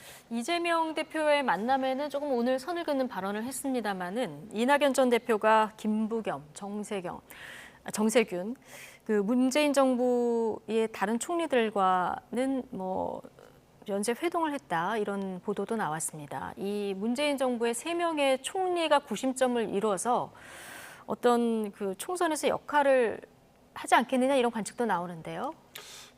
저는 뭐 꽤 큰 역할을 해낼 수 있을 거라고 생각합니다. 제가 말한 큰 역할은 저는 창당 가능성도 배제할 수 없다고 보거든요. 왜냐하면 이낙연 대표나 정세균 전 총리나 사실 이제 호남을 기반으로 가지고 있는 정치인이고요.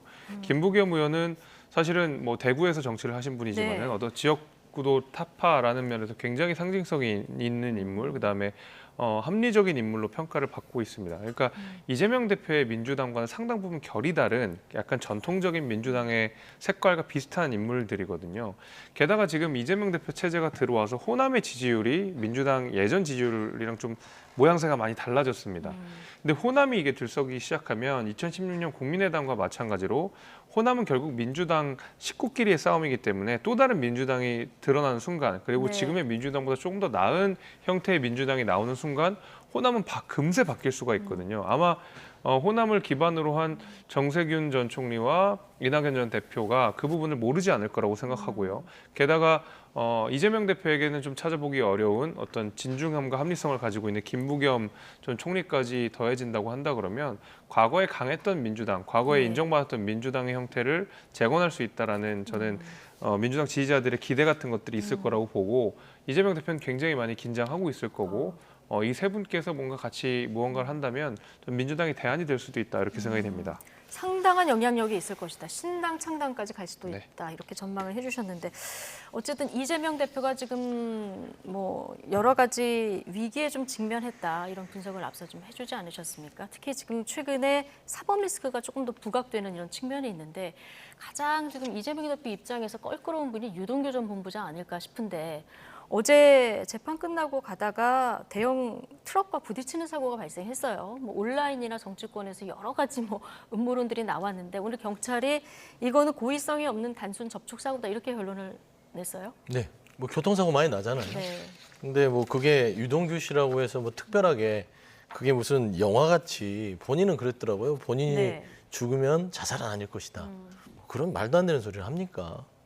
그러니까 이게 무슨 어떤 음모론이다, 본인을 테러를 했다. 이게 대한민국 사회에서 있을 수 있는 일이겠습니까? 영화에서나 있는 일입니다. 그러니까 본인이 마치 영화의 주인공이 된 것처럼 생각할지 모르지만 본인은 본인의 재판에 성실하게 임하시면 돼요. 자꾸 뭔가 언론에 이상한 어떤 추측과 음모론을 생각나게 하는 발언들 안 하시는 게 낫지 않겠어요? 그리고 좀 이제 뭐 좀 지나간 얘기지만 이낙연 전 총리, 정세균, 그다음에 김부겸 총리 이 부분에 대해서 하나는 신당 창당은 있을 수 없다라고 제가 말씀을 드릴 수밖에 없어요. 왜냐하면 그분들이 살아온 민주당의 역사를 봤을 때 지금 당이 어렵다고 비판을 해놓고 신당을 창당한다. 그거는 그들의 정치 인생을 너무 이렇게 과소평가하는 것이다. 저는 가능성은 굉장히 낮다. 거의 없다라고. 이렇게 보시는 거고요. 자. 어제 정진상 전 정무조정실장 뇌물 혐의 재판이 있었는데 여기서 유동규, 정진상 이 두 분이 고성을 지르면서 재판에 임했다 이런 보도도 있었습니다. 자, 김용 전 부원장이 이미 구속이 된 상태고요. 정진상 전 실장의 재판 결과에 따라서 이재명 대표의 사법 리스크도 좀 더 영향을 받을 수 있을 수밖에 없겠죠. 그럼요. 예. 왜냐하면 그 김용 전 부원장이 구속된 데에는 유동규 씨의 증언을 검찰이 인정했고 재판부도 그것을 받아들였다라는 얘기인 거거든요. 근데 유동규 씨가 많은 이야기들을 쏟아내고 있는데 민주당의 주장은, 그다음 이재명 대표의 주장은 유동규 씨의 말을 어떻게 믿느냐, 저 사람의 말을 신뢰할 수 없다라는 일관적인 태도를 보였는데 결국 유동규 씨의 말의 일부분을 받아들여서 김용 씨가 구속된 사안이기 때문에 당연히 그와 관련된 정진상 그리고 그 너머에 있는 이재명 대표는 당연히 재판에서 불리하게 작용할 수밖에 없다라고 생각이 됩니다. 그러니까 유동규 씨가 왜 말을 막냐라는 식으로 고성을 좀 했다고 하는데 유동규 씨의 말이 이제는 이재명 대표에게는 칼이 되는 거거든요. 저는 그래서 이재명 대표의 측근 중에 측근이라고 불리는 정진상 씨도 유동규 씨가 어떻게든 말을 많이 안 하는 것을 원할 거고요. 유동규 씨의 말이 본인을 향한 공격이 될 것이기 때문에 그 본인이 구속되거나 아니면은 재판에서 무거운 형량을 받을 수 있는 가능성으로 바뀌어 있기 때문에 이런 충돌이 있게 되는데 결국 매듭은 이재명 대표가 지게 되겠죠. 이 최종적인. 알겠습니다. 자, 남은 시간 동안 이 얘기 잠깐 해볼 텐데 최근 총선 출마하시는 분들이 종종 있는데 오늘 김대중 전 대통령의 셋째 아들인 김홍걸 의원이 서울 강서갑 지역에 출마하겠다 이렇게 선언을 했습니다. 이거 강선우 의원의 지금 지역구고요. 네. 지난번 보궐선거 때 지원을 다니면서 느낀 점이 많아서 내가 강서에 출마하겠다 이렇게 얘기를 했는데 지금 강남에 사시기 때문에 왜 강서냐 이런 지적이 나와요. 이게 강남 강서 사는 건 이제 국회의원은 지역에 대한 어떤 주소지 제한은 없습니다. 국회의원은 대한민국만 살면 되는 그렇죠. 것이죠. 법적으로는 문제가 없지만 저는 이제 김홍걸 의원께서 강서에 갑자기 출마하신 것에 대해서 저도 좀 의아해서 좀 알아봤어요. 근데 제가 봐서는 강서의 전반적인 흐름 자체가 호남세가 강하고 그다음에 김대중 대통령에 대한 어떤 여러 가지의 어떤 호감도가 높다라는 것을 좀 파악하신 것 같아요. 그래서 저는 그런 부분에 기대서 나오시긴 했는데 당과 조율이 됐는지는 잘 모르겠고요. 현역 저희 강선우 대변인이죠. 의원이 거기 있는데 이 부분이 과연 전략적으로 맞는 선택인지에 대해서는 저는 개인적으로는 조금 더 고심을 하시지라는 생각이 들었어요.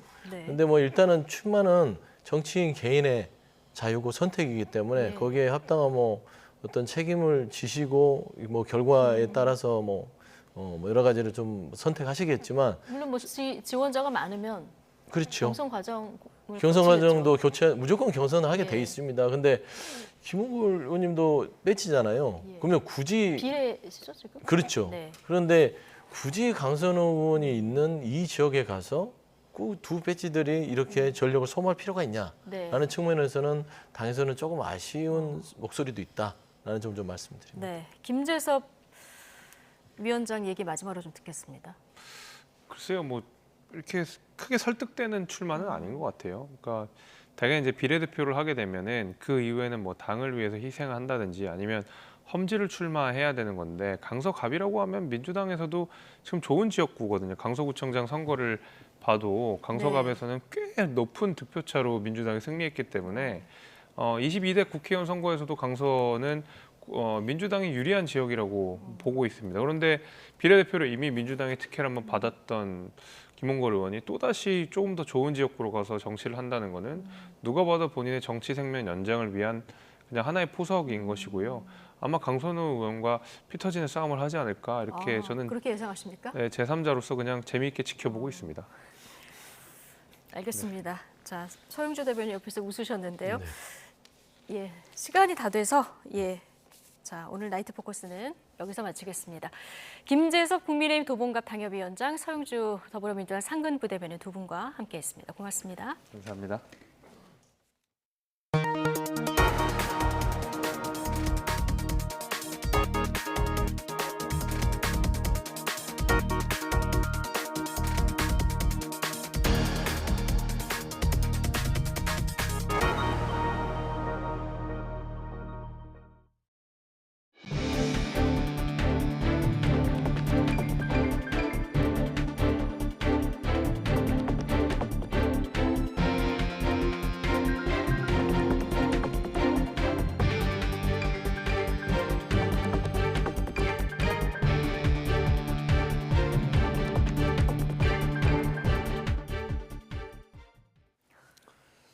정부가 중국의 요소 수출 제한으로 촉발된 수급 우려에 대응하기 위해서 차량용 요소 공공 비축 물량을 2배로 늘리기로 했습니다.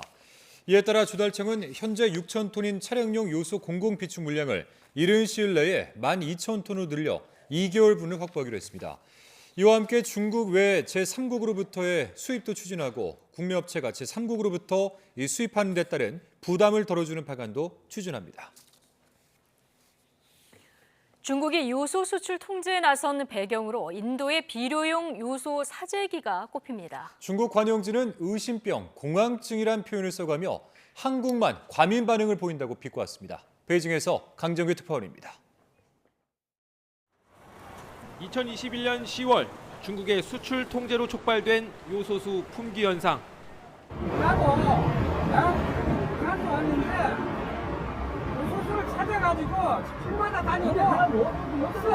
당시 통계 자료를 보면 인도의 비료용 요소 싹쓸이가 배경 가운데 하나로 꼽힙니다.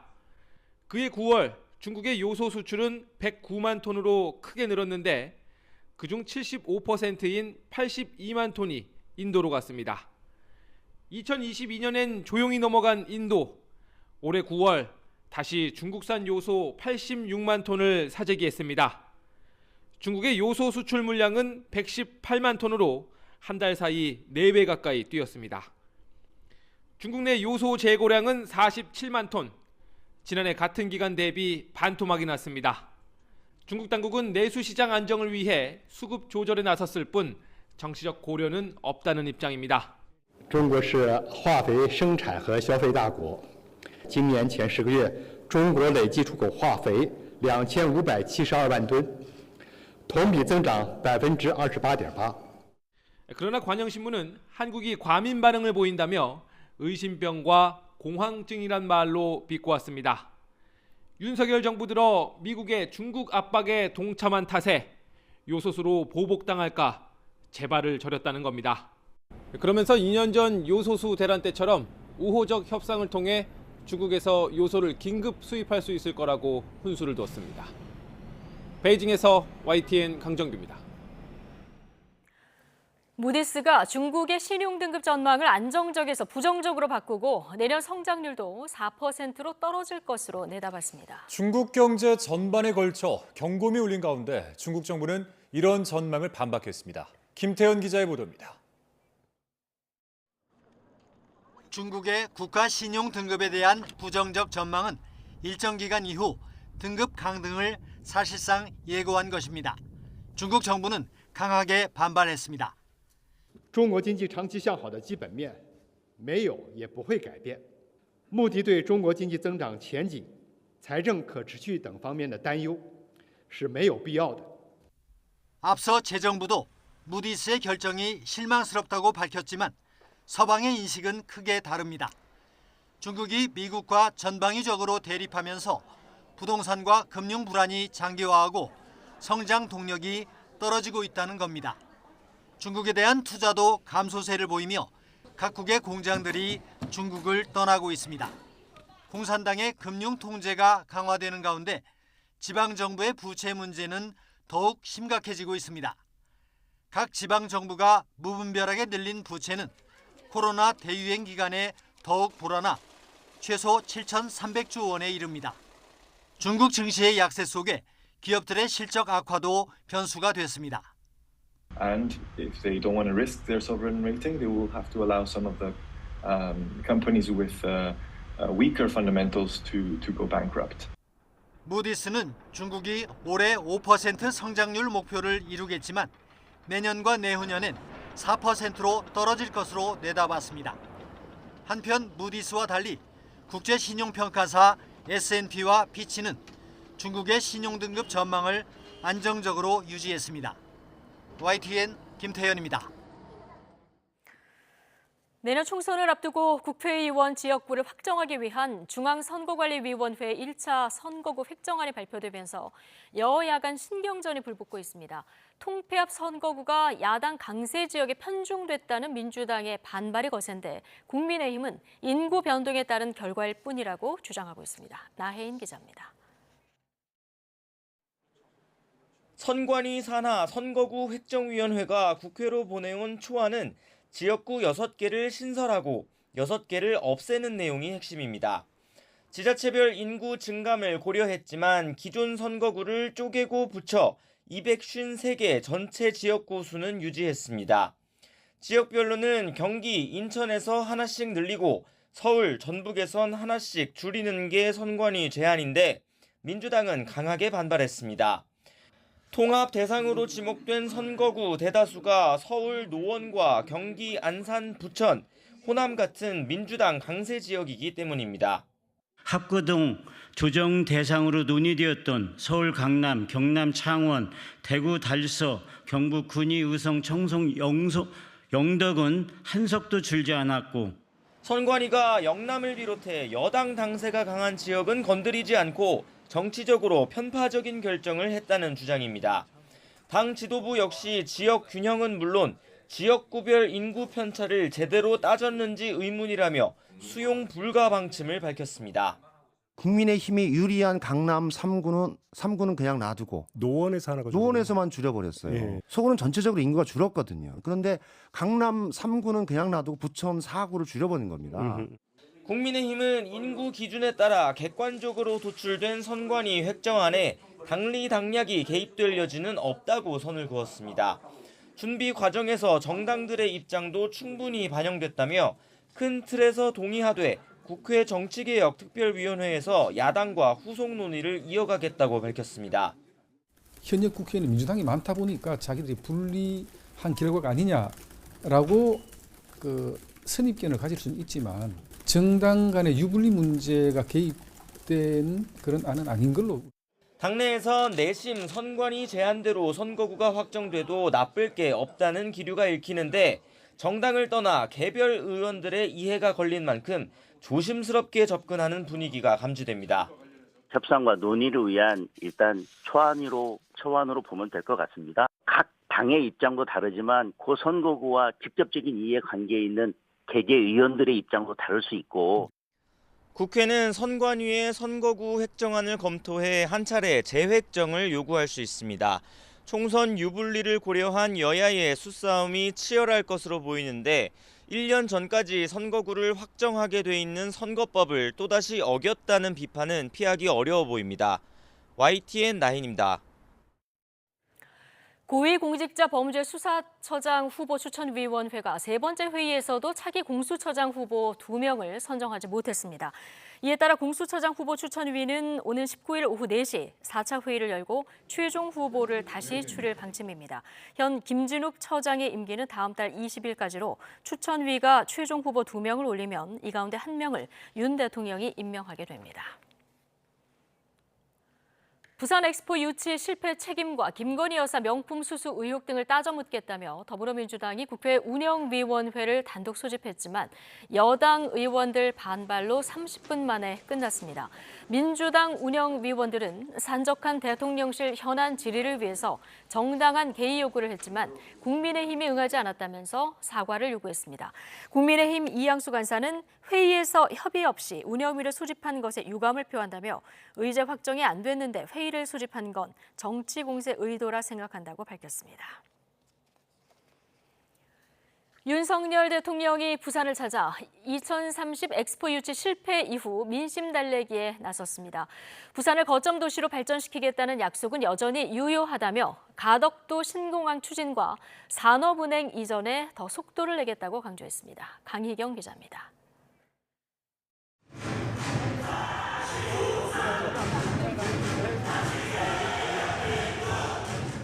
다시 부산이라는 구호 속에 윤석열 대통령이 간담회장에 입장합니다. 2030 부산 엑스포 유치를 위해 노력한 시민 대표와 지역 정치인, 기업인 등 100여 명을 초청해 격려하는 자리를 마련한 겁니다. 유치 과정에서 부산 시민과 우리 국민 전체 또 기업과 정부가 하나가 되어 전 세계에 원팀 코리아를 보여주었습니다. 윤 대통령은 엑스포 유치의 뜻을 이루지는 못했지만 세계에 부산을 홍보하는 좋은 기회였다며 부산을 거점 도시로 만드는 데 더 속도를 높이겠다고 밝혔습니다. 이를 위해 가덕도 신공항 개항과 산업은행의 부산 이전을 조속히 추진하겠다고 약속했습니다. 전국 균형 발전을 통한 우리 경제의 도약을 위한 것입니다. 부산은 다시 시작합니다. 부산 is beginning입니다. 간담회엔 민관이 모두 출동했습니다. 앞으로 열릴 새로운 하늘길과 바닷길을 통해 부산은 세계 어떤 도시도 넘볼 수 없는 글로벌 허브 도시로 도약할 것입니다. 중앙정부가 함께 적극 협력해서 최고의 도시로 발전할 수 있는 특별법 제정을 적극 지원하겠다 하는 말씀을 드립니다. 윤 대통령은 이어 전통시장을 찾았습니다. 직접 부산 시민들을 만나 진정성을 전하려는 뜻으로 해석됩니다. 2030 준비하시느라 고생 많으셨죠, 대통령? 엑스포 전시장 세울 자리에 외국 투자 기업들 많이 들어오게 해서 부산도 발전시킬 테니까 걱정하지 마십시오. 대국민담화로 고개 숙인 윤 대통령, 이번엔 부산을 방문해 민심 달래기에 나섰습니다.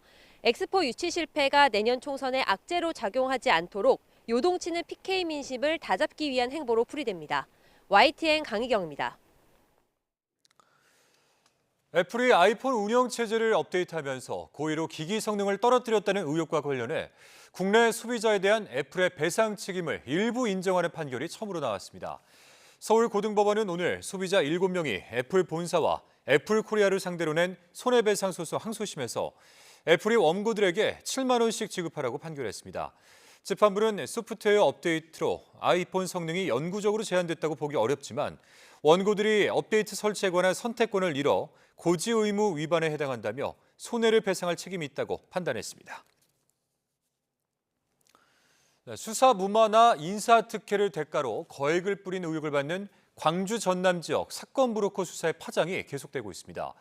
검찰은 중앙경찰학교와 광주경찰청을 압수수색했는데요. 현직 치안감에 대한 강제 수사는 이번이 처음입니다. 오선열 기자입니다. 경찰의 인사청탁 비리를 수사 중인 검찰이 중앙경찰학교를 압수수색했습니다. 압수수색 대상은 학교장인 A 치안감입니다. A 치안감은 지난 2021년 광주경찰청장 재임 시절 인사청탁 비리에 연루된 혐의를 받는 것으로 알려졌습니다. 광주지방검찰청은 A 치안감의 전임지인 광주경찰청장 집무실에도 압수수색 영장을 집행했습니다. 현직 치안감에 대한 압수수색은 이번이 처음입니다. 수사당국 고위직의 수사 무마와 인사청탁을 한 사건 브로커 62살 성모 씨와 연루돼 검찰 수사 대상이 된 검찰과 경찰 관계자만 20여 명. 법원 공판 과정에서 성 씨의 로비 대상자로 치안감으로 퇴직한 경찰관도 처음으로 거론됐습니다. 지난 5일 광주지방법원에서 열린 증인신문에서 사건 무마를 위해 성 씨에게 18억 원을 건넨 가상화폐 사기범 탁모 씨가 증인으로 출석했습니다. 탁 씨는 지난 2020년 12월 브로커 성 씨가 부른 식사 자리에 경무관과 검찰 수사관, 지역 국회의원 비서관이 있었다며 성 씨 측의 강남경찰서 사건과 광주 광산경찰서 사건 해결을 위해 인사비 명목으로 1억 원을 전달했다고 증언했습니다. 사건 브로커 성 씨가 검찰과 경찰은 물론 자치단체장들과 유력 정치인들과도 접촉해온 것으로 알려지면서 관극공사 수주와 불법 정치자금 제공 의혹 등에 대한 검찰의 후속 수사가 이어지고 있습니다. YTN 오세리입니다. 지난 대선 당시 윤석열 대통령을 겨냥한 허위보도 의혹을 수사하고 있는 검찰이 뉴스타파 김용진 대표에 대한 강제 수사에 나섰습니다. 검찰 관계자는 윤 대통령의 부산저축은행 수사 무마 의혹이 대선 직전 뉴스타파를 통해 보도되는 과정에 김 대표가 개입한 사실을 확인해 압수수색했다고 설명했습니다. 이에 대해서 뉴스타파 측은 검찰이 상상하는 범죄 사실 자체가 애초부터 존재하지 않는다며 언론사 대표의 자택까지 압수수색한 건 민주화 이후 전례를 찾아보기 힘든 폭거라고 반발했습니다. 울산에서 오늘 대규모 정전이 발생해 15만여 가구와 상가가 피해를 보는 등 큰 혼란이 빚어졌습니다. 이 같은 대규모 정전은 2017년 서울 경기에서 발생한 20만여 곳의 정전 사고 이후 가장 피해 규모가 큽니다. 오늘 오후 2시간가량 울산 남구 일대 정전이 발생하면서 도로의 신호등이 꺼지고 아파트와 빌딩에서는 엘리베이터 갇힘 사고도 발생했습니다. 부부싸움을 하다가 아내를 둔기로 때려 살해한 혐의를 받는 전직 대형 로펌 변호사가 구속됐습니다. 법원은 도망할 염려가 있다며 구속영장을 발부했습니다. 조성호 기자입니다. 모자를 둘러쓴 채 고개를 숙인 남성이 법원 안으로 들어갑니다. 아내를 살해한 혐의로 체포된 50대 변호사 A씨입니다. 구속영장 심사를 받기 위해 법원에 출석하면서 지난 3일 범행 이후 처음 모습을 드러냈습니다. 혐의 인정하시나요? 우발적으로 살해하신 건가요? 신문을 마친 법원은 A씨가 도망할 염려가 있다며 구속영장을 발부했습니다. 앞서 A씨는 범행한 뒤 아내가 머리를 다쳤다고 직접 119에 신고했지만 병원에 옮겨진 아내는 끝내 숨졌습니다. 경찰은 현장 조사에서 추궁 끝에 A씨로부터 아내를 금속 둔기로 내려쳤다는 진술을 확보했습니다. 금전 문제와 성격 차이 등으로 불화를 겪고 있었는데 당일에도 부부싸움을 하다가 홧김에 범행한 걸로 조사됐습니다. 국립과학수사연구원은 사망 원인에 대해 과다출혈로 인한 쇼크와 목졸림에 의한 질식사로 추정된다는 1차 구두 소견을 내놨습니다. 따라서 경찰은 A씨가 아내 목을 졸랐을 가능성도 있다고 보고 정확한 경위를 조사하고 있습니다. A씨는 검사 출신 전직 중진 국회의원 아들로 국내 대형 로펌 소속 변호사로 일하다가 사건 직후 퇴직 처리됐습니다. YTN 조성호입니다. 중국산 위조 골프채 수백 세트를 국내로 몰래 들여와 정품으로 속여 판 30대가 세관에 붙잡혔습니다. 개인이 사용하려는 물품은 최대 200달러까지 이 세금이 면제된다는 점을 악용했다가 꼬리가 밟혔습니다. 황보혜경 기자가 보도하겠습니다. 사무실 안에 골프 가방들이 줄지어 놓여 있습니다. 안에는 골프채 세트가 가득합니다. 모두 중국에서 들여온 위조 밀수품입니다. 혐의 부분은 관세법 위반 부분하고 상표법 위반 부분입니다. 유명 골프업체 상표를 도용한 이른바 짝퉁 골프채를 국내로 몰래 들여온 30대 여성 A씨가 세관에 붙잡혔습니다. 중국 해외 직구 플랫폼을 통해 산 골프채를 등산용 스틱이라고 세관에 허위 신고한 겁니다. 개인이 사용하려는 물품은 150달러에서 200달러까지 정식 수입 신고를 생략하는 절차를 악용한 것으로 드러났습니다. 때로는 4세트를 한꺼번에 반입하면서 세관에는 한 세트만을 반입하는 것처럼 수입 신고한 사실도 확인하였습니다.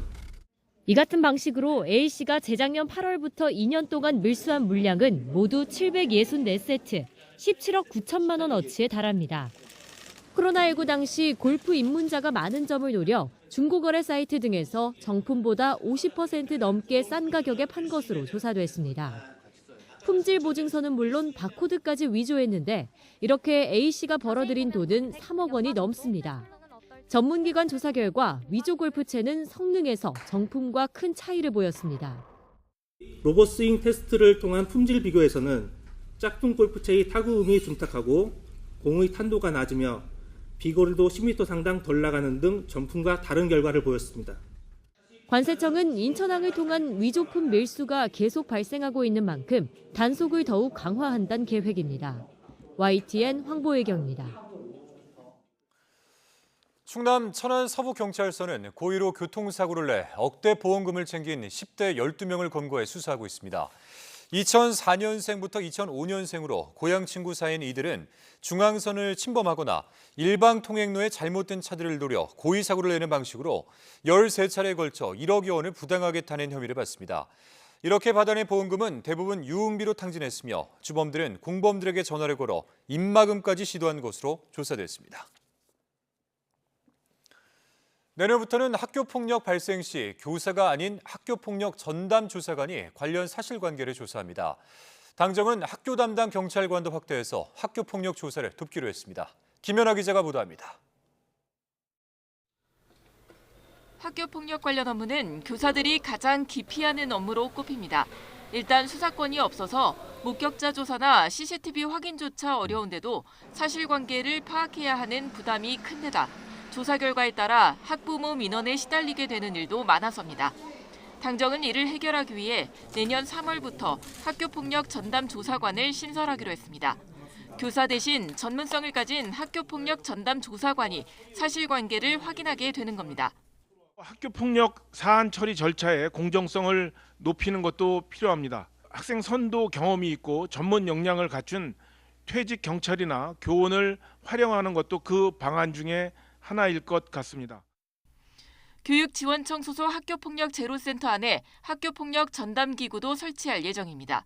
당정은 또 학교 전담 경찰관인 SPO의 수를 늘리고 역할도 강화하기로 합의했습니다. 현재 SPO는 학교폭력 재발 방지와 피해 학생 보호 및 가해 학생 선도 등에 집중하고 있지만 앞으로는 학교폭력 전담 조사관의 조사 지원을 포함해 학폭사안 처리 전반의 역할을 강화할 뜻도 밝혔습니다. 교사들이 학교폭력 조사 업무를 덜게 되면 교권 보호에도 큰 도움이 될 전망입니다. 그러나 학생들의 다툼을 전직 수사관이 형사사건 다루듯이 접근하는 것이 맞느냐는 지적도 했습니다. 정부는 당정 협의 내용을 토대로 학교폭력 전담 조사관 확충 규모와 SPO 증원 및 역량 강화 방안을 곧 발표할 예정입니다. YTN 김현아입니다. 제주 서부경찰서는 학교 여자화장실에 불법 촬영기기를 설치한 혐의로 19살 A군에 대해서 구속영장을 신청했습니다. 앞서 지난 10월 A군이 다니는 학교 여자화장실에서 여성 교사가 불법 촬영기기를 발견해 경찰에 신고했습니다. A군은 경찰에 자수하고 학교에서 퇴학 처분을 받았습니다. 킬러 문항 배제 방침 아래 치러진 2024학년도 대학 수학 능력시험 수학 영역에서 실제로는 13%가량이 킬러 문항에 해당한다는 분석이 나왔습니다. 더불어민주당 강민정 강덕구 의원과 교육시민단체 사교육 걱정 없는 세상은 수능 수학 영역 46개 문항 중 13.4%인 6개 문항이 교육과정의 범위와 수준을 벗어난 킬러 문항으로 출제됐다고 주장했습니다. 특히 정답률이 극히 낮은 것으로 알려진 22번의 경우 대학 교재에 나오는 내용이 나왔다며 선행학습을 한 학생에게 유리하다고 강조했습니다. 노동조합 회계 공시 첫 해인 올해 전체 90%가 넘는 노조가 참여한 것으로 집계됐습니다. 참여하지 않으면 세액공제를 해주지 않겠다는 정부의 압박이 주요한 것으로 보이지만 노조는 한편으로 계속 투쟁하겠다는 입장이어서 갈등의 불씨가 남아 있습니다. 조용성 기자입니다. 첫 노동조합 회계공시제도에 참여한 조합원 1,000명 이상 노조는 91.3%로 집계됐습니다. 한국노총은 94%, 민주노총은 94.3%로 평균을 웃돌았고 그 외에 노조 공시율은 77.2%입니다. 공시하지 않은 8.7%의 노조에는 민주노총 금속노조 기아차 지부와 미가맹 전국통합건설노조 등이 포함됐습니다. 노조의 작년 총수입은 8,424억 원, 걷어들인 조합비가 89%로 대부분을 차지했고 이자나 수익 사업은 한 자릿수 비율에 머물렀습니다. 지출 총액은 8,183억 원으로 상하부 조직 간 주고받은 교부금이 31.6%로 가장 많았고 인건비와 조직 사업비, 교섭쟁이 사업비 순으로 뒤를 이었습니다. 노조 회계 공시 제도는 정부가 노조의 투명성을 높인다는 취지로 올해 처음 도입했습니다. 공시에 참여하지 않은 노조의 조합원들은 조합비에 대한 세액공제 혜택을 받을 수 없습니다. 조합비 세액공제 제도가 노동조합의 활동을 국민 세금으로 지원하는 제도이기 때문에 이에 상응하여 공공성과 투명성을 확보하기 위한 것입니다. 세액공제에서 제외될 우려 때문에 참여한 양대 노총은 위헌적으로 판단되는 부분에 대해서는 계속 투쟁한다는 계획입니다. 민주노총은 관련법과 시행령 개정을 추진한다고 예고했고 한국노총은 노조의 기본권을 침해해 위헌이라며 헌법 소원을 청구했습니다. 정부가 비준하고 국내법적 효력을 가진 ILO 제87조 협약 명백한 위반입니다. 또한 정부 시행령은 법률상 이임없는 명백한 월권 행위입니다. 공시한 노조의 조합원은 소속 노조와 상급단체의 공시 여부를 회계 공시 시스템에서 확인해 내년 1월 연말정산 때 세액공제에 반영할 수 있습니다. YTN 조용성입니다. 대한의사협회가 총파업 투표를 예고한 가운데 정부와 의사협회가 만났지만 입장 차이를 확인하는 데 그쳤습니다. 보건복지부는 의협이 협상 결렬을 전제하고 협의에 임하는 건 아닌지 당사자로서 우려를 표하지 않을 수 없다고 지적했습니다. 이에 양동호 의협 협상단장은 의사들이 본연의 자리에서 국민과 국가를 위해 역할을 다할 수 있도록 정부의 협조를 부탁한다고 말했습니다. 보건복지부는 오늘 첫 번째 지역순회 간담회를 열고 위험하고 어려운 분야의 필수 의료 수가를 인상하기로 했습니다. 단기적으로는 공공정책 수가를 활용해 필수 의료 분야 중 어려움을 겪는 곳에 지원에 집중하며 올해 추진한 소아분만 수가 정상화에 이어 외과 계열 등이 그 대상입니다. 경북 구미에서 고병원성 조류 인플루엔자 AI가 발생했습니다. 방역당국은 현장을 차단하면서 가금류 이동을 통제하는 등 대책 마련에 착수했습니다. 김건우 기자입니다. 경북 구미에 있는 지산색강입니다.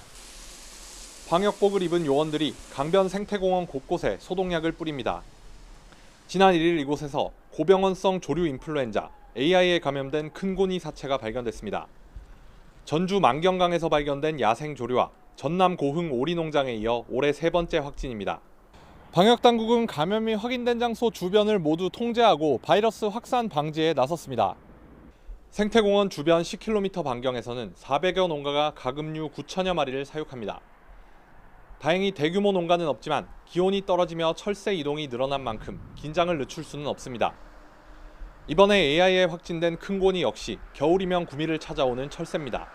들판이라든지 일반 가금류 농장으로 가는 항류를 줄이기 위해서 인공 서식지 쪽으로 유도를 하기 위해서 먹이 주는 양을 좀 늘리고, 발견 장소인 지산색강은 낙동강 본류와도 가까워 확산 우려가 큽니다.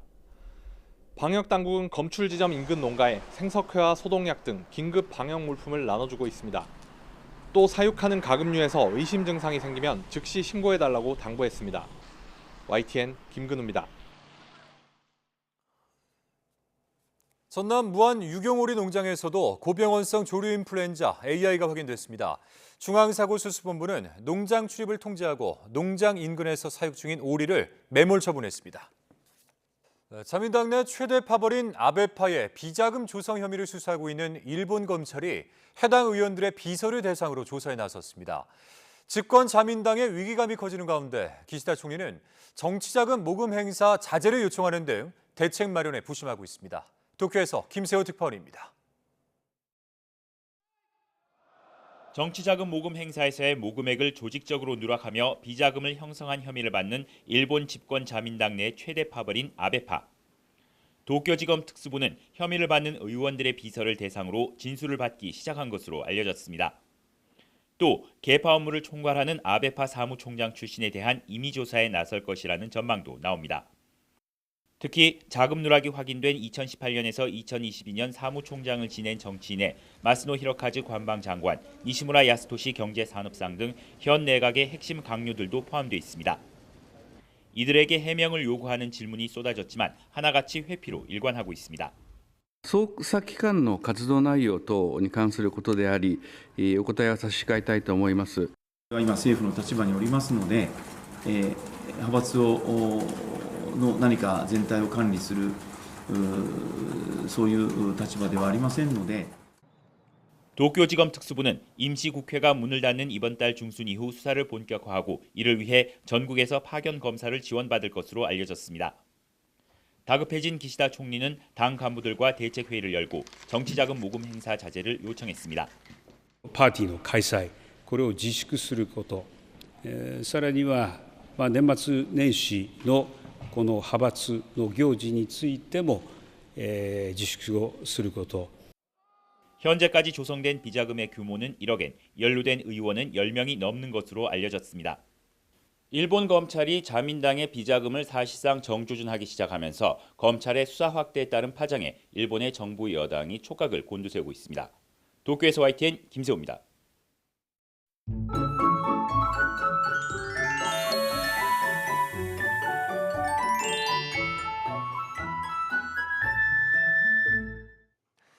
눈이 가장 많이 내린다는 절기, 대설인 내일은 절기에 맞지 않게 맑은 하늘이 드러나겠습니다. 또 공기도 깨끗해지겠고 아침에는 서울 기온이 영하 1도까지 떨어지는 등 반짝 영하권 추위가 찾아오겠지만 낮 동안 11도까지 기온이 오르는 등 오늘보다 조금 더 온화해지며 바깥 활동하기 좋겠습니다. 다만 곳곳에 내린 비가 밤사이 얼면서 도로 살얼음이 만들어지는 곳이 있겠습니다. 안전 운전에 유의해 주시기 바랍니다. 또 동해안은 무척 건조한 날씨가 계속되는 가운데 바람도 매우 강하게 불겠습니다. 작은 불씨가 큰 불로 확대될 가능성이 높은 만큼 불씨 관리도 철저히 해주시기 바랍니다. 내일 아침 기온은 서울이 영하 1도, 춘천 영하 5도, 대전 0도, 안동 영하 1도까지 떨어지겠습니다. 낮 기온은 서울이 11도, 대전 12도, 광주 13도, 부산 13도까지 오르겠습니다. 당분간 예년보다 온화한 날씨가 이어지겠고 특히 모레는 온화함을 넘어 따뜻함이 감돌 것으로 전망됩니다. 날씨 정보였습니다. 수요일 뉴스나이트 마치겠습니다. 함께해 주신 여러분 고맙습니다.